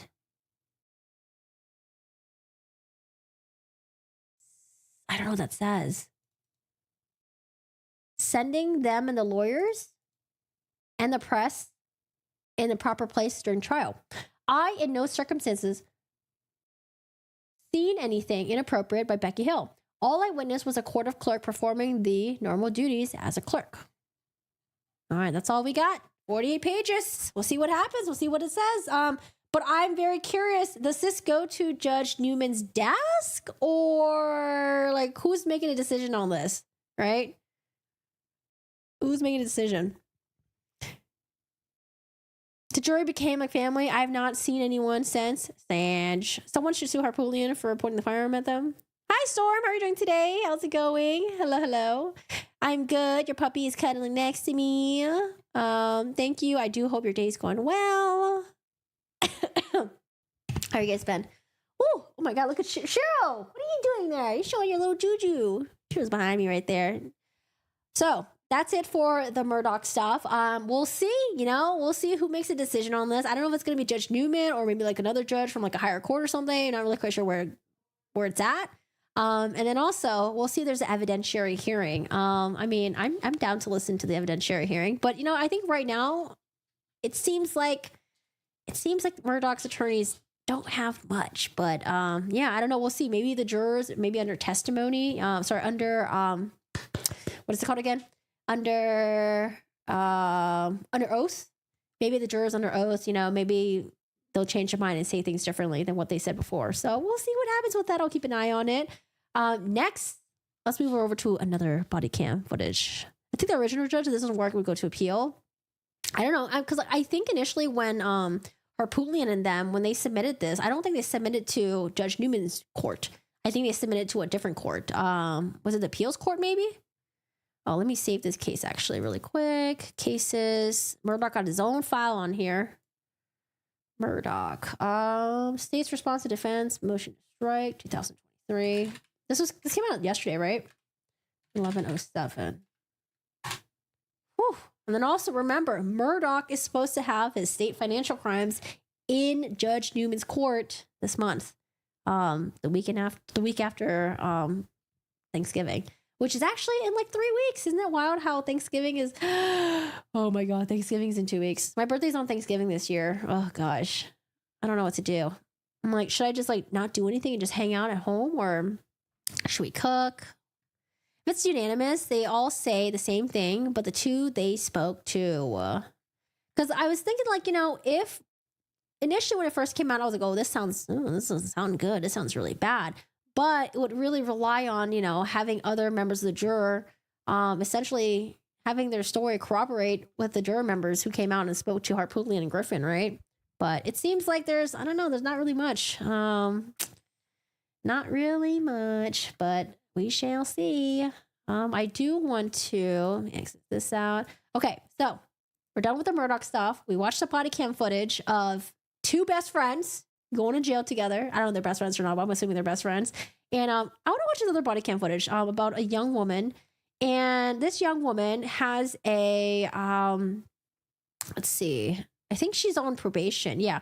So this young woman is on probation and she gets pulled over by the cops because I think, maybe like messing up on a right turn or something, or a left turn and not signaling or something. But I think that like they were just gonna give her like a ticket for not wearing a seatbelt, probably. But she decides to run. She dips out, runs on foot, and they catch up to her. She won't come out. And then when she finally does come out, they arrest her. So imagine this. Imagine evading an officer because you weren't wearing a seatbelt, and you could have just got a seatbelt ticket. But now, because you ran from the cops and you're on probation, you ask going to jail. Like, I don't know what the logic is. But again, she looks pretty young. And, young people, they deserve chances to learn and grow and change. Murdaugh's next trial, when I said I wasn't at the dog kennels, it was for my freaking book. It's for my book about a crime with me, a poot in Mexico. It's for my book. I need to watch that with Corey Richins. I did hear that the judge did rule that she can have continued contact with her family, which I guess makes sense because the judge says, like, he's not going to impede on her First Amendment right to, I guess, be able to talk to her family members. And also because there's other cases involving, like civil cases where she probably does need to communicate with her mom and her brother. So I don't know, that was interesting. But yeah, I did want to watch that with you guys. That's about like an hour long. But yeah, I don't know. Corey Richins, like, oh God, what a clown. Corey Richins, what are you doing? All right, y'all, let's watch this. Same thing, blue code cam, and the title is When You Realize You Could Have Got a Ticket, But Now You Going to Jail. Let's watch this together. On February 24th, 2023, an officer on patrol noticed a vehicle passing by without the female driver wearing her seatbelt in La Crosse, Wisconsin. Also, wearing a seatbelt is such an easy thing to do. Why was she not wearing a seatbelt? Why would you be driving around? Like, I don't know, wearing a seatbelt is just so easy. Unless maybe there's a seatbelt malfunction or something, you can't put your seatbelt on. I don't know, maybe the buckle is broken. Who knows? But like, wearing a seatbelt, like, come on, that's easy. Like, I feel like if you're on probation, you're going to be in your utmost best behavior. You're going to make sure you're dotting your I's and crossing your T's. Wear your seatbelt while you're driving, okay? Don't give cops any reason to pull you over. Just don't give them any reason to pull you over at all. Additionally, one of the taillight covers on the vehicle was broken. When the officer was turning around, she drove through an intersection without stopping and appeared to accelerate. Yikes, she's running away. As she disregarded yet another stop sign, she nearly got smoked by a crossing vehicle. Oh, so this was after he tried to pull her over. Okay, I wasn't sure if this was happening before she was getting pulled over, but it seems like it was just her not having a seatbelt and the busted taillight. But now she's running. Why are you running? She eventually stopped her vehicle in the middle of the road and bailed on foot into her house, locking the door. No way. No way. Stop. No. I don't know what her name is, but if you're going to run from the cops, you got to like leave your car in one. Well, actually, this is her vehicle. If it was like a stolen vehicle, then they might have a hard time tracking you down and finding you, right? But like, this is probably her vehicle. They can probably look up the license and then find out that she lives here. But, sometimes they don't know if she was the actual driver or not, right? It could just be like, it could be someone else in your household that dipped out. But the fact that she pulled up in front of her house and then she ran into her house, like, oh my God, this is not a smart move. What are we doing here? You got to play GTA. You got to dip your car out at a random location. Then you got to run your ass to your home or to wherever it is. Like, you can't do this. Like this. What is this? I don't understand. What was she thinking? Don't do this. Why would you do that? Oh, door was not locked. While waiting for backup, the officer recalled the residents from prior interactions. He soon recognized the 21-year-old Okay, she's young, 21 years old. Her name is what, Shaylin? Female named Shaylin when she opened the front window to speak with him. He ordered her several times to come out, but she refused. Instead, she informed the officer that she was aware of her revoked driver's license, bond status, and did not want to go back to jail. But before we continue, let's hear a quick word from... Oh my goodness. Why would she do this? She's gonna go to jail because of this. Why would you do that? Oh, your birthday's a week after Thanksgiving. You have anything fun that you're planning on doing? Nicole and her BF are pretty funny. Let's go. I can use a good laugh. Whoa. Why would you do that? God, he sits so far up. She repeatedly stated that she didn't want to sit the weekend and would rather go to jail on Monday. Oh, dude, this is so funny when you're negotiating with the cops. Like, hey, like, don't arrest me today, please, okay? Because I don't want to sit in prison over the weekend. Like, can you come back on Monday and pick me up? Like, they're going to accommodate you. Come on now. Easy way or hard way? I am not going to go in jail right now. You can get me Monday. I'm not going to She literally said that. I'm gonna call him right now and have him put a warrant out, and I'm gonna come kick your door.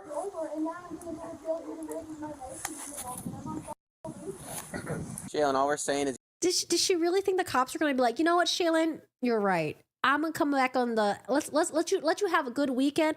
I'm come back on Monday and I'll arrest you then and bring you to jail. Like, what is this? What is this negotiation? Like, why would you think this is a good idea? Either way, we have to reach out to parole for your probation. No.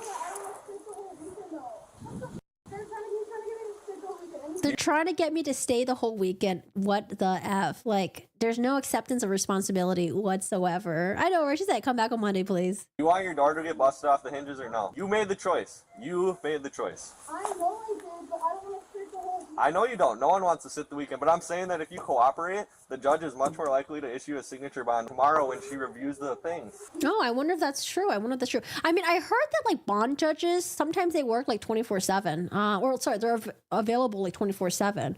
I don't know, maybe it depends on like the location, the state or something like that. But I was just reading about, or I was just watching a video about this 25-year-old who was appointed the judge. She's like one of the youngest judge ever appointed.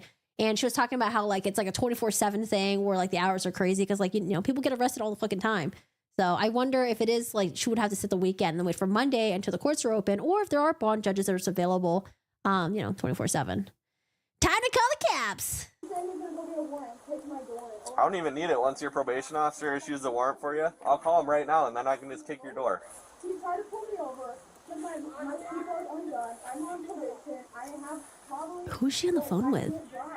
So I would to jail right now either way, and I can get a ticket. Wait, so she's explaining the situation to whoever's on the phone. So she knows that she can't drive. She knows that she's on probation, but she was driving anyways. And she had a busted headlight, which gives the cops a reason to pull over. And she didn't have her seatbelt on.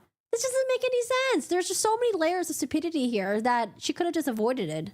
I don't understand. So she knows that she's in trouble for X, Y, and Z.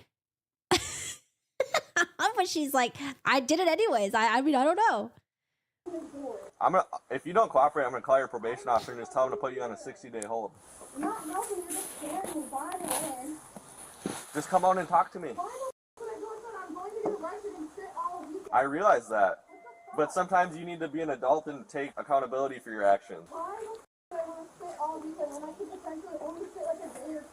You're not going to, because I'm going to tell your probation officer to have you sit for 2 months if you're not going to cooperate.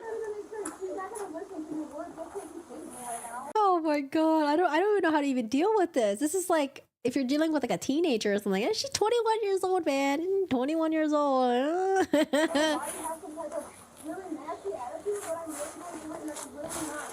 Okay, well, saying the cop is having a nasty attitude, he's not helping. He's been pretty freaking polite. Like, he's trying to get her ass to come out of here, and he's been pretty polite so far. Where's the nasty attitude? I don't know why people have, maybe they just have a very delusional way of perceiving certain events, but I think it's just that if they say something out loud, they think that it's going to be true all of a sudden. Because obviously the other person, if they haven't been nasty to you, if they haven't been mean to you, they're going to be like, what the fuck are you talking about? I've just been chilling here this entire time. Oh my God. Hello, chomp ass. How are you doing today?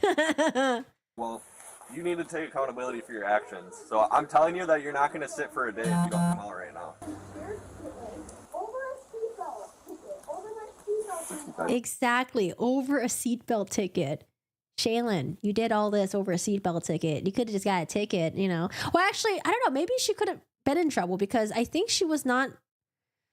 Oh, her driver's license was revoked. I don't know. I mean, would she have gone into jail for this?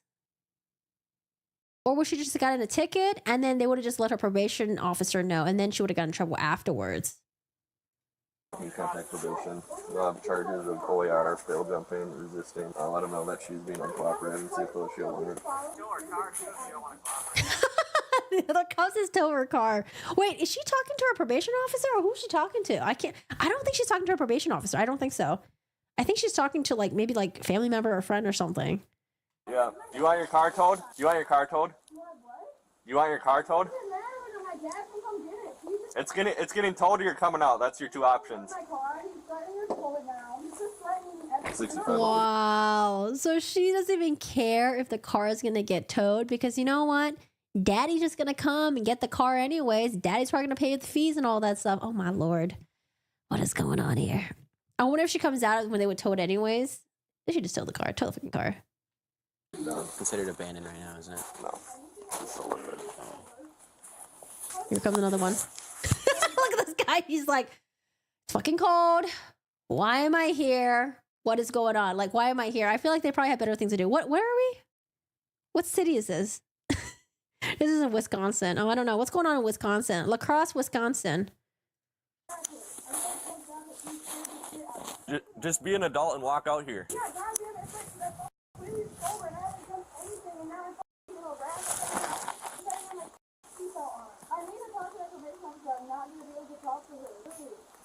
No, she's not talking to the probation officer.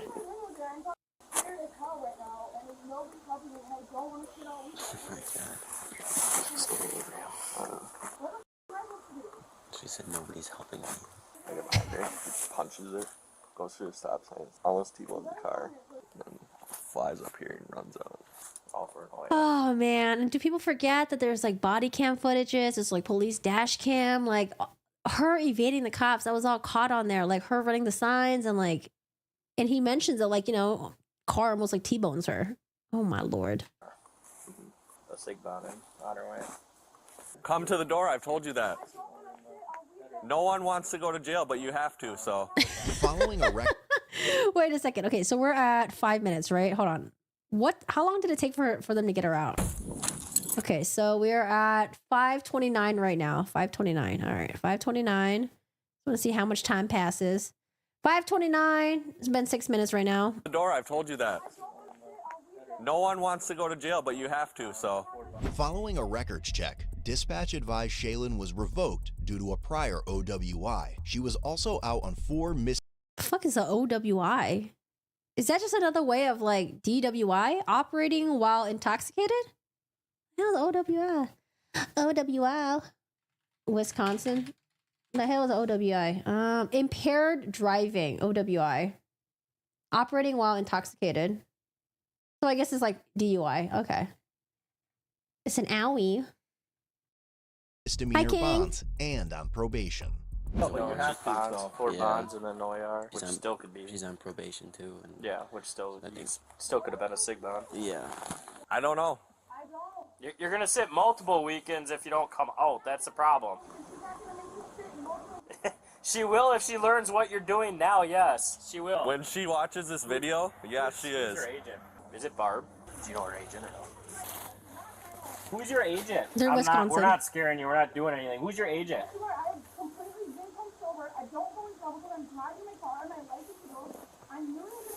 Yep. For an OIR, you can get sig bond. It would have been a sig bond, and you would have been on your way. FYI. If you'd have just pulled over, it would have been a signature bond. You would have signed a piece of paper, and you would have been home. What? We would have issued you the sig bond because it's OAR. Oh my god, he's just like telling her like, ma'am, you done fucked up, man. Now you definitely gonna go to jail. It's traffic. Your bonds were criminal. It's a traffic violation, and you turned it into something more. You are now. Why? Because you ran from the traffic stop. I wanted you to wait and pick me up on Monday to go to jail. You don't have a warrant, and all you had was OAR. If you were cooperative and decent, you would have got a sig bond and been on your way. Well, Well, you don't know that, but like, you know, don't run from the cops. Like, do what? You were driving when you're not supposed to be driving. That's not harassing you. You're doing stuff you're not supposed to be doing. Plain and simple. But who's your probation agent? Well, I mean, if you need help, we'll help you. But you don't need help right now. You need to be an adult and take responsibility for an action that you did. Well, Yes. it's either that, or when we contact your agent, it's going to be an uncooperative person. And if your agent is Barb, is your agent Barb, or who's your agent? She will hold you more than 1 weekend if you don't cooperate. I can probably promise you that. So either you go to jail now and you maybe not get a probation hold, and you maybe don't sit the whole weekend because the judge can let you out on a sig bond, or you go to jail later and you sit for a whole month. I'm not going to get out. I'm not an idiot. What? Who's not going to let you out? The judges? I'm not going to go until at least Monday. No, that's if you did. they never did the alphabet backwards as a myth. I could have sworn I saw it in Stephanie's Melgoza's video. I had to look that up again. Keep arguing if they get a warrant and find all the drugs too. Well, she's about to find out. How far did she travel when they saw her? It seems like the chase was like pretty short. Okay, so it's been almost like 10 minutes now. She needs to come out. Just went in. They want to put a probation hold on you for anything. Probation's not going to put a hold on you for a traffic offense. But for running from us, they will put a hold on you. Now you're going to have a probation warrant if you don't cooperate. And then you're going to get arrested anyways at some point when you don't want to go to jail. Yikes. And then you'll But think about, you're still going to sit all weekend because when you do finally get arrested on this warrant that's going to be issued for tonight, you're going to end up going for more than one weekend. You'll sit for a lot longer. That's what we're trying to tell you. Just because you don't want to go this weekend, it's going to be 3 days max, or it's going to be a whole month. Dude, once a parole agent sees this and then like, oh my God. Wait, this is actually recent. Oh, this was... Wait, hold on a second. Oh, never mind. Sorry. They posted it like a week or two ago. This is beginning of this year. Oh my God. The parole agent's gonna be like, what the fuck? You can easily get a 30-day. That's what's going to end up probably happening. I mean, and then you're going to have to pay to have your car taken out of impound. And that's... What? I'm not trying to. Your car's not parked illegally.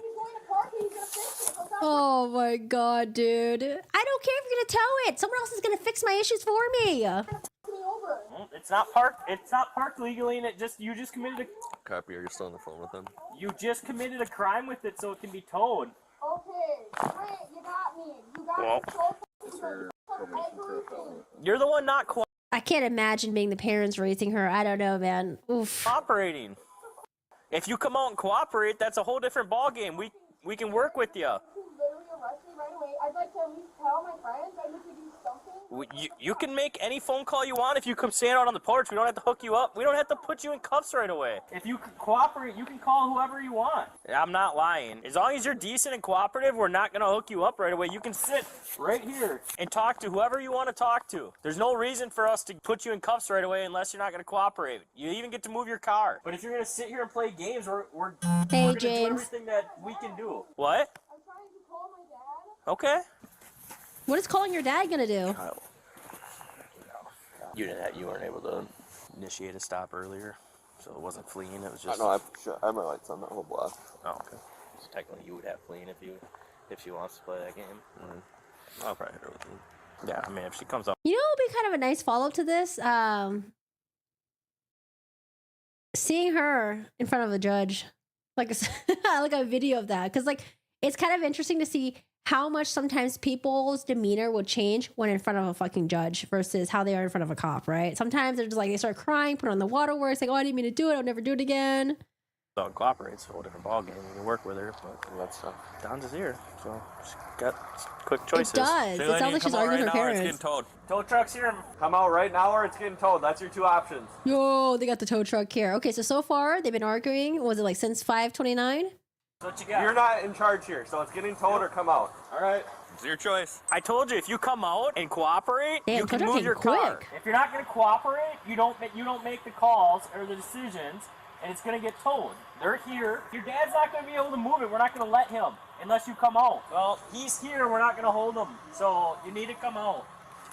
Come out and call your dad. Put your jacket on and come out and be an adult. Hey, Jim. So she fled from her car.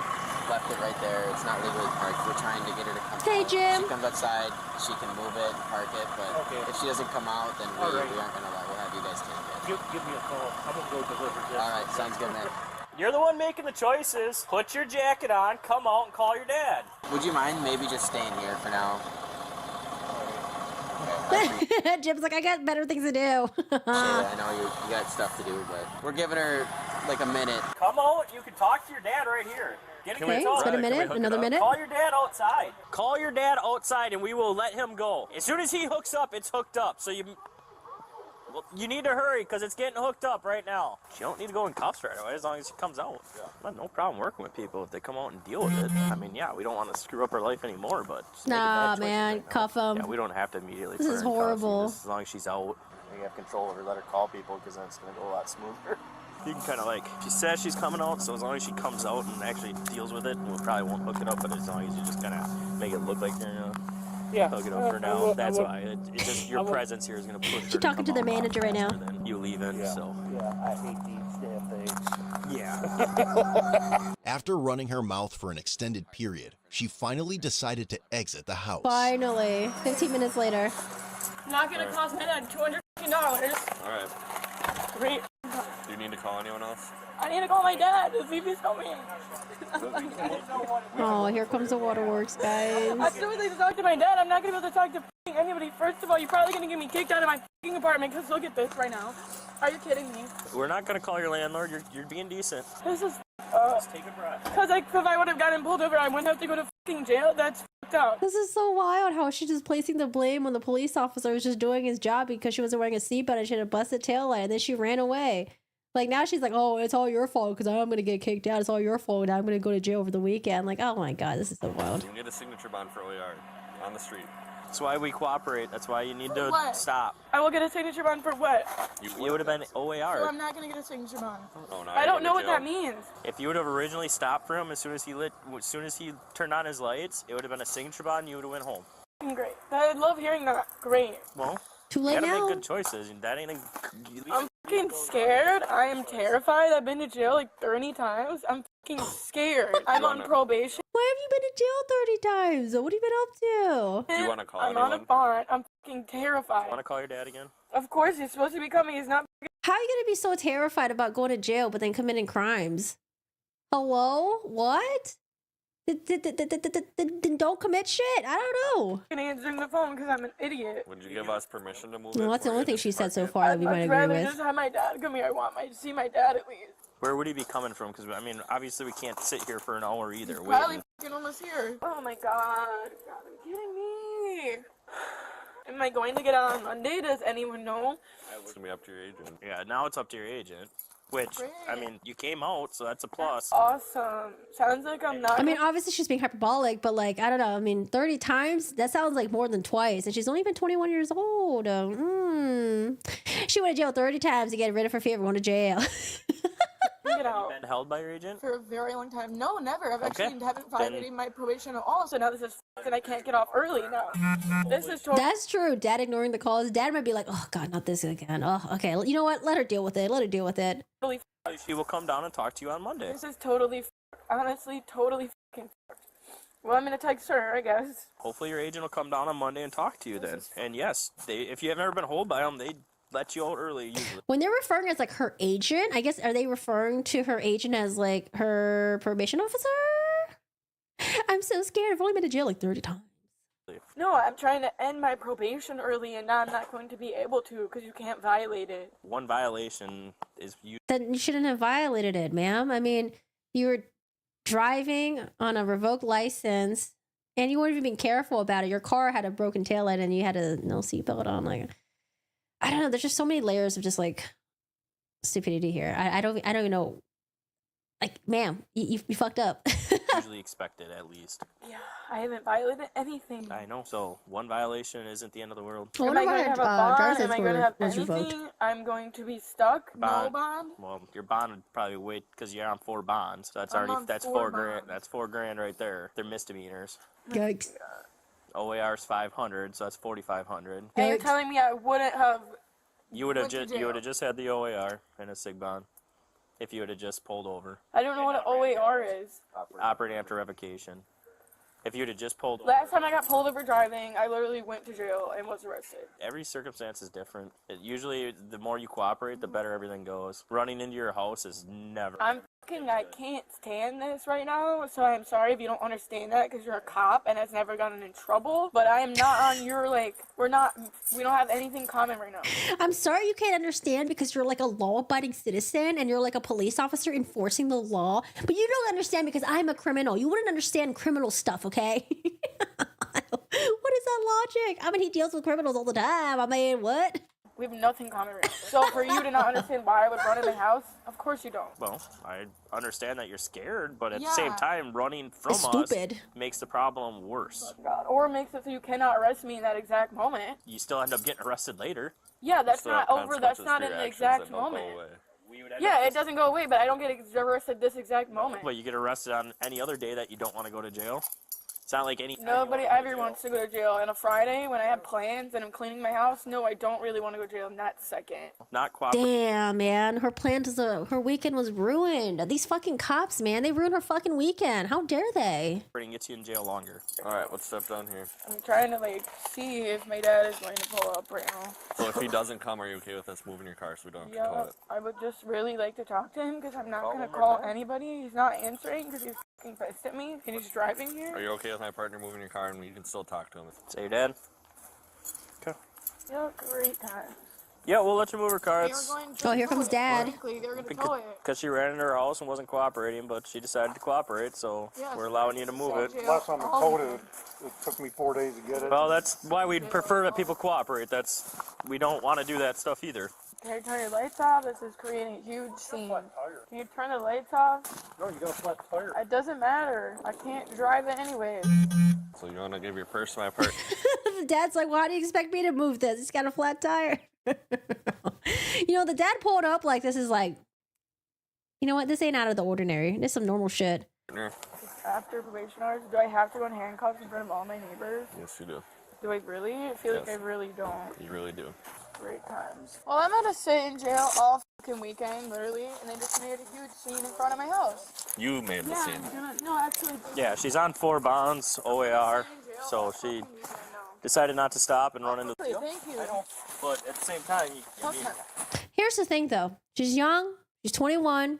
Should be old enough to know better. But, you know, when you're 21, you have a lot of room, a lot of cushion to change. She has room to change, you know?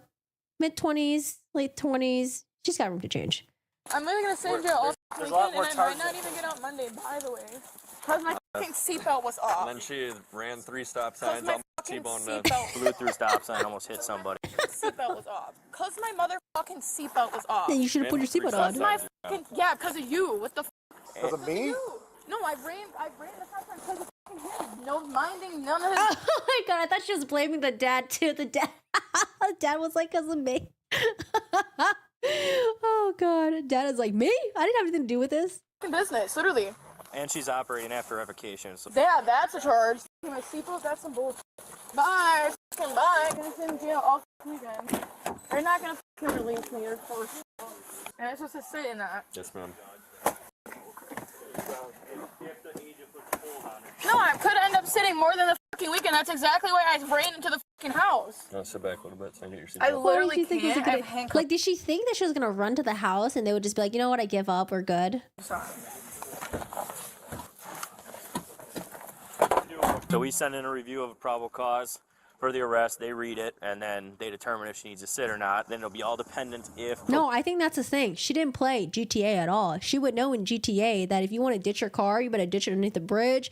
And then you don't run to your residence where they can find you. You got to ditch your car somewhere else and then run like to a different area. Don't be running in front of your house, into your house in front of the cops. She literally drove in front of her house, ditched the car there, and then ran up the steps and then went to her house. And then she opened the window to talk to them. She didn't even try, man. She should have played more GTA. Probation puts a hold on it. So. I feel like you're bullshit. If I would have stopped, I wouldn't have went to jail. I went to call If I knew that, I would have stopped. I went to call probation. Don't you think if I knew that, I would have stopped? I don't know. It always works a lot better when you're cooperative, though. I have absolutely never had that experience in my life. At all. Never. You literally threatened to bust down my door over someone saying that their credit card was in my house when it wasn't. That's some bullshit. By the way, your card was not in my house and you threatened to bust a door. I think you have a power trip and I think you're too young to be a cop and to be acting like that. By the way, because Oh man, she's got some words of wisdom. She's so smart. Look at this smart 21-year-old who's made great decisions in her life. She got words of wisdom for a police officer. It's amazing. I know you and I know your sister and you're way too fucking young to be walking around like that and you are one of the most arrogant cops in the cross I've ever fucking met in my life. Okay. And that means a lot. No, that's serious. That actually says a lot. Well, It's so funny. She's trying so hard to get to him and he's like, don't even care, man. I don't even care. Well, maybe don't go around smirking at people's windows telling them you're gonna bust down their fucking door because they're scared. That's not really protecting your... Well, that's how the law... ...type vibe because I pose no risk to fucking anybody. I like how they did a replay of this. That's her dipping out right there. Yeah, not really. No, you don't have to be arrogant about it, and not necessarily, no, because you're already in a position of power, so no. Yeah, but when I have criminal charges on you and I can see you're in your house, you can. Yeah, because I fucking am scared to be outside, rightfully so. Rightfully so. Oh man, imagine having this worldview where nothing is ever your fault and everyone's out to get you no matter what. That's a really hard life that you're going to be living if you don't change that. Rightfully so. I don't think that's very hard to understand. I swear to God, if you made my fucking bracelet fall off, I'm about to be pissed. My bracelet fell off my fucking wrist. Are you fucking kidding me right now? I never saw it fall off. This is some fucking straight bullshit. Am I going to get a signature bond or am I going to have a cash bond? It'll be cash initially, and the judge has to review it within 48 hours. It will be cash right now? Correct. Okay, I'm talking about like Monday, because can't pay I can't pay $4,000. So the judge will look at it probably Sunday morning, and then they'll decide if they're going to give you a signature on Sunday or if they want to hold you and talk to you at court. Depends on your charges. For traffic, normally they'll just do... She's just trying to get like a rouse out of him, trying to get him to react because like so far they've been pretty like chill, pretty fucking calm, you know, let her dad come by and take the car away. She just wants to have him react so she can have a reason to be even more pissed at him. But the fact that he's not really reacting, it's like she's going to keep going after him. She just wants that reaction from him, but she's not getting it, you know, no matter what angle she's taking, she ain't getting it. The immaturity, the levels of maturity between the two of them are just vastly different. I don't know what they're going to do, but normally they do a signature for misdemeanors in traffic, and then they'll hold felonies over for court. Am I getting a charge for running? Yeah. Am I? Isn't that a felony? I'm going to watch my video and see what... I literally ran because I'm fucking scared as shit, by the way. Not because I'm trying to fucking resist you, and I fully came out. I'm literally scared as fuck, and now I have no fucking choice at all. None. Zero. I'm not gonna make my dad pay fucking $300 for a stupid ass tow, and I'm not gonna get my door kicked in. So thank you for that. Sounds like I'm gonna get a fucking felony for fleeing and eluding again. Have you had that before? Yup. So it sounds like I'm fucked, right? Sounds like that you knew the consequences. Sounds like I am fucked, right? Fucking God. Sorry, I thought I was getting... Are we having a little bit of a moment of reflection? Maybe just a tiny bit, weeping in? Dad, the wife and I have plans on the weekend. How about you keep her till Monday? Arrested either way. And I came out the fucking house. There's no way I was coming out the house. You're welcome, literally. I was not going to come outside. You're welcome. Ask if you don't give me a felony, because I'm trying to fucking actually not become a criminal anymore.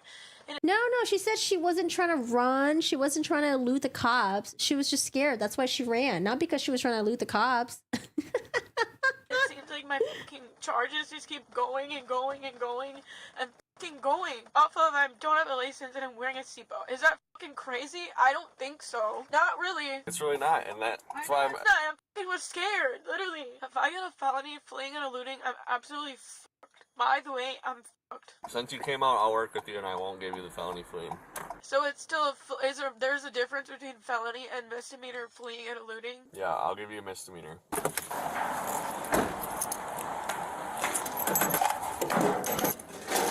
Oh, they gotta lock their gun in there. Interesting. I'm gonna see you right there. Do you recognize me, by the way? Is No. that why you're so fucking rude to me? No. You don't It's like, recognize me? who are you?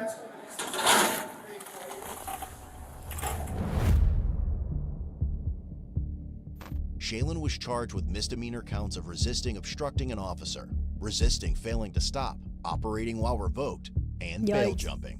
She also received $700 in traffic citations and was soon released on a $2,500 signature bond. Damn, man. Oh, man. I know that's money that she does not have. Okay, that's a lot. Definitely coming out of Dad's pocket. About a month later, her charges were dismissed, but were factored into the sentencing for her other open cases. What? They were dismissed? What? Holy shit. So what happened to her other cases then? All her citations were dropped too. That sentence was ultimately withheld, and she was only given 18 months of probation. More probation. Oh, God. Oh, man. Head over to Code...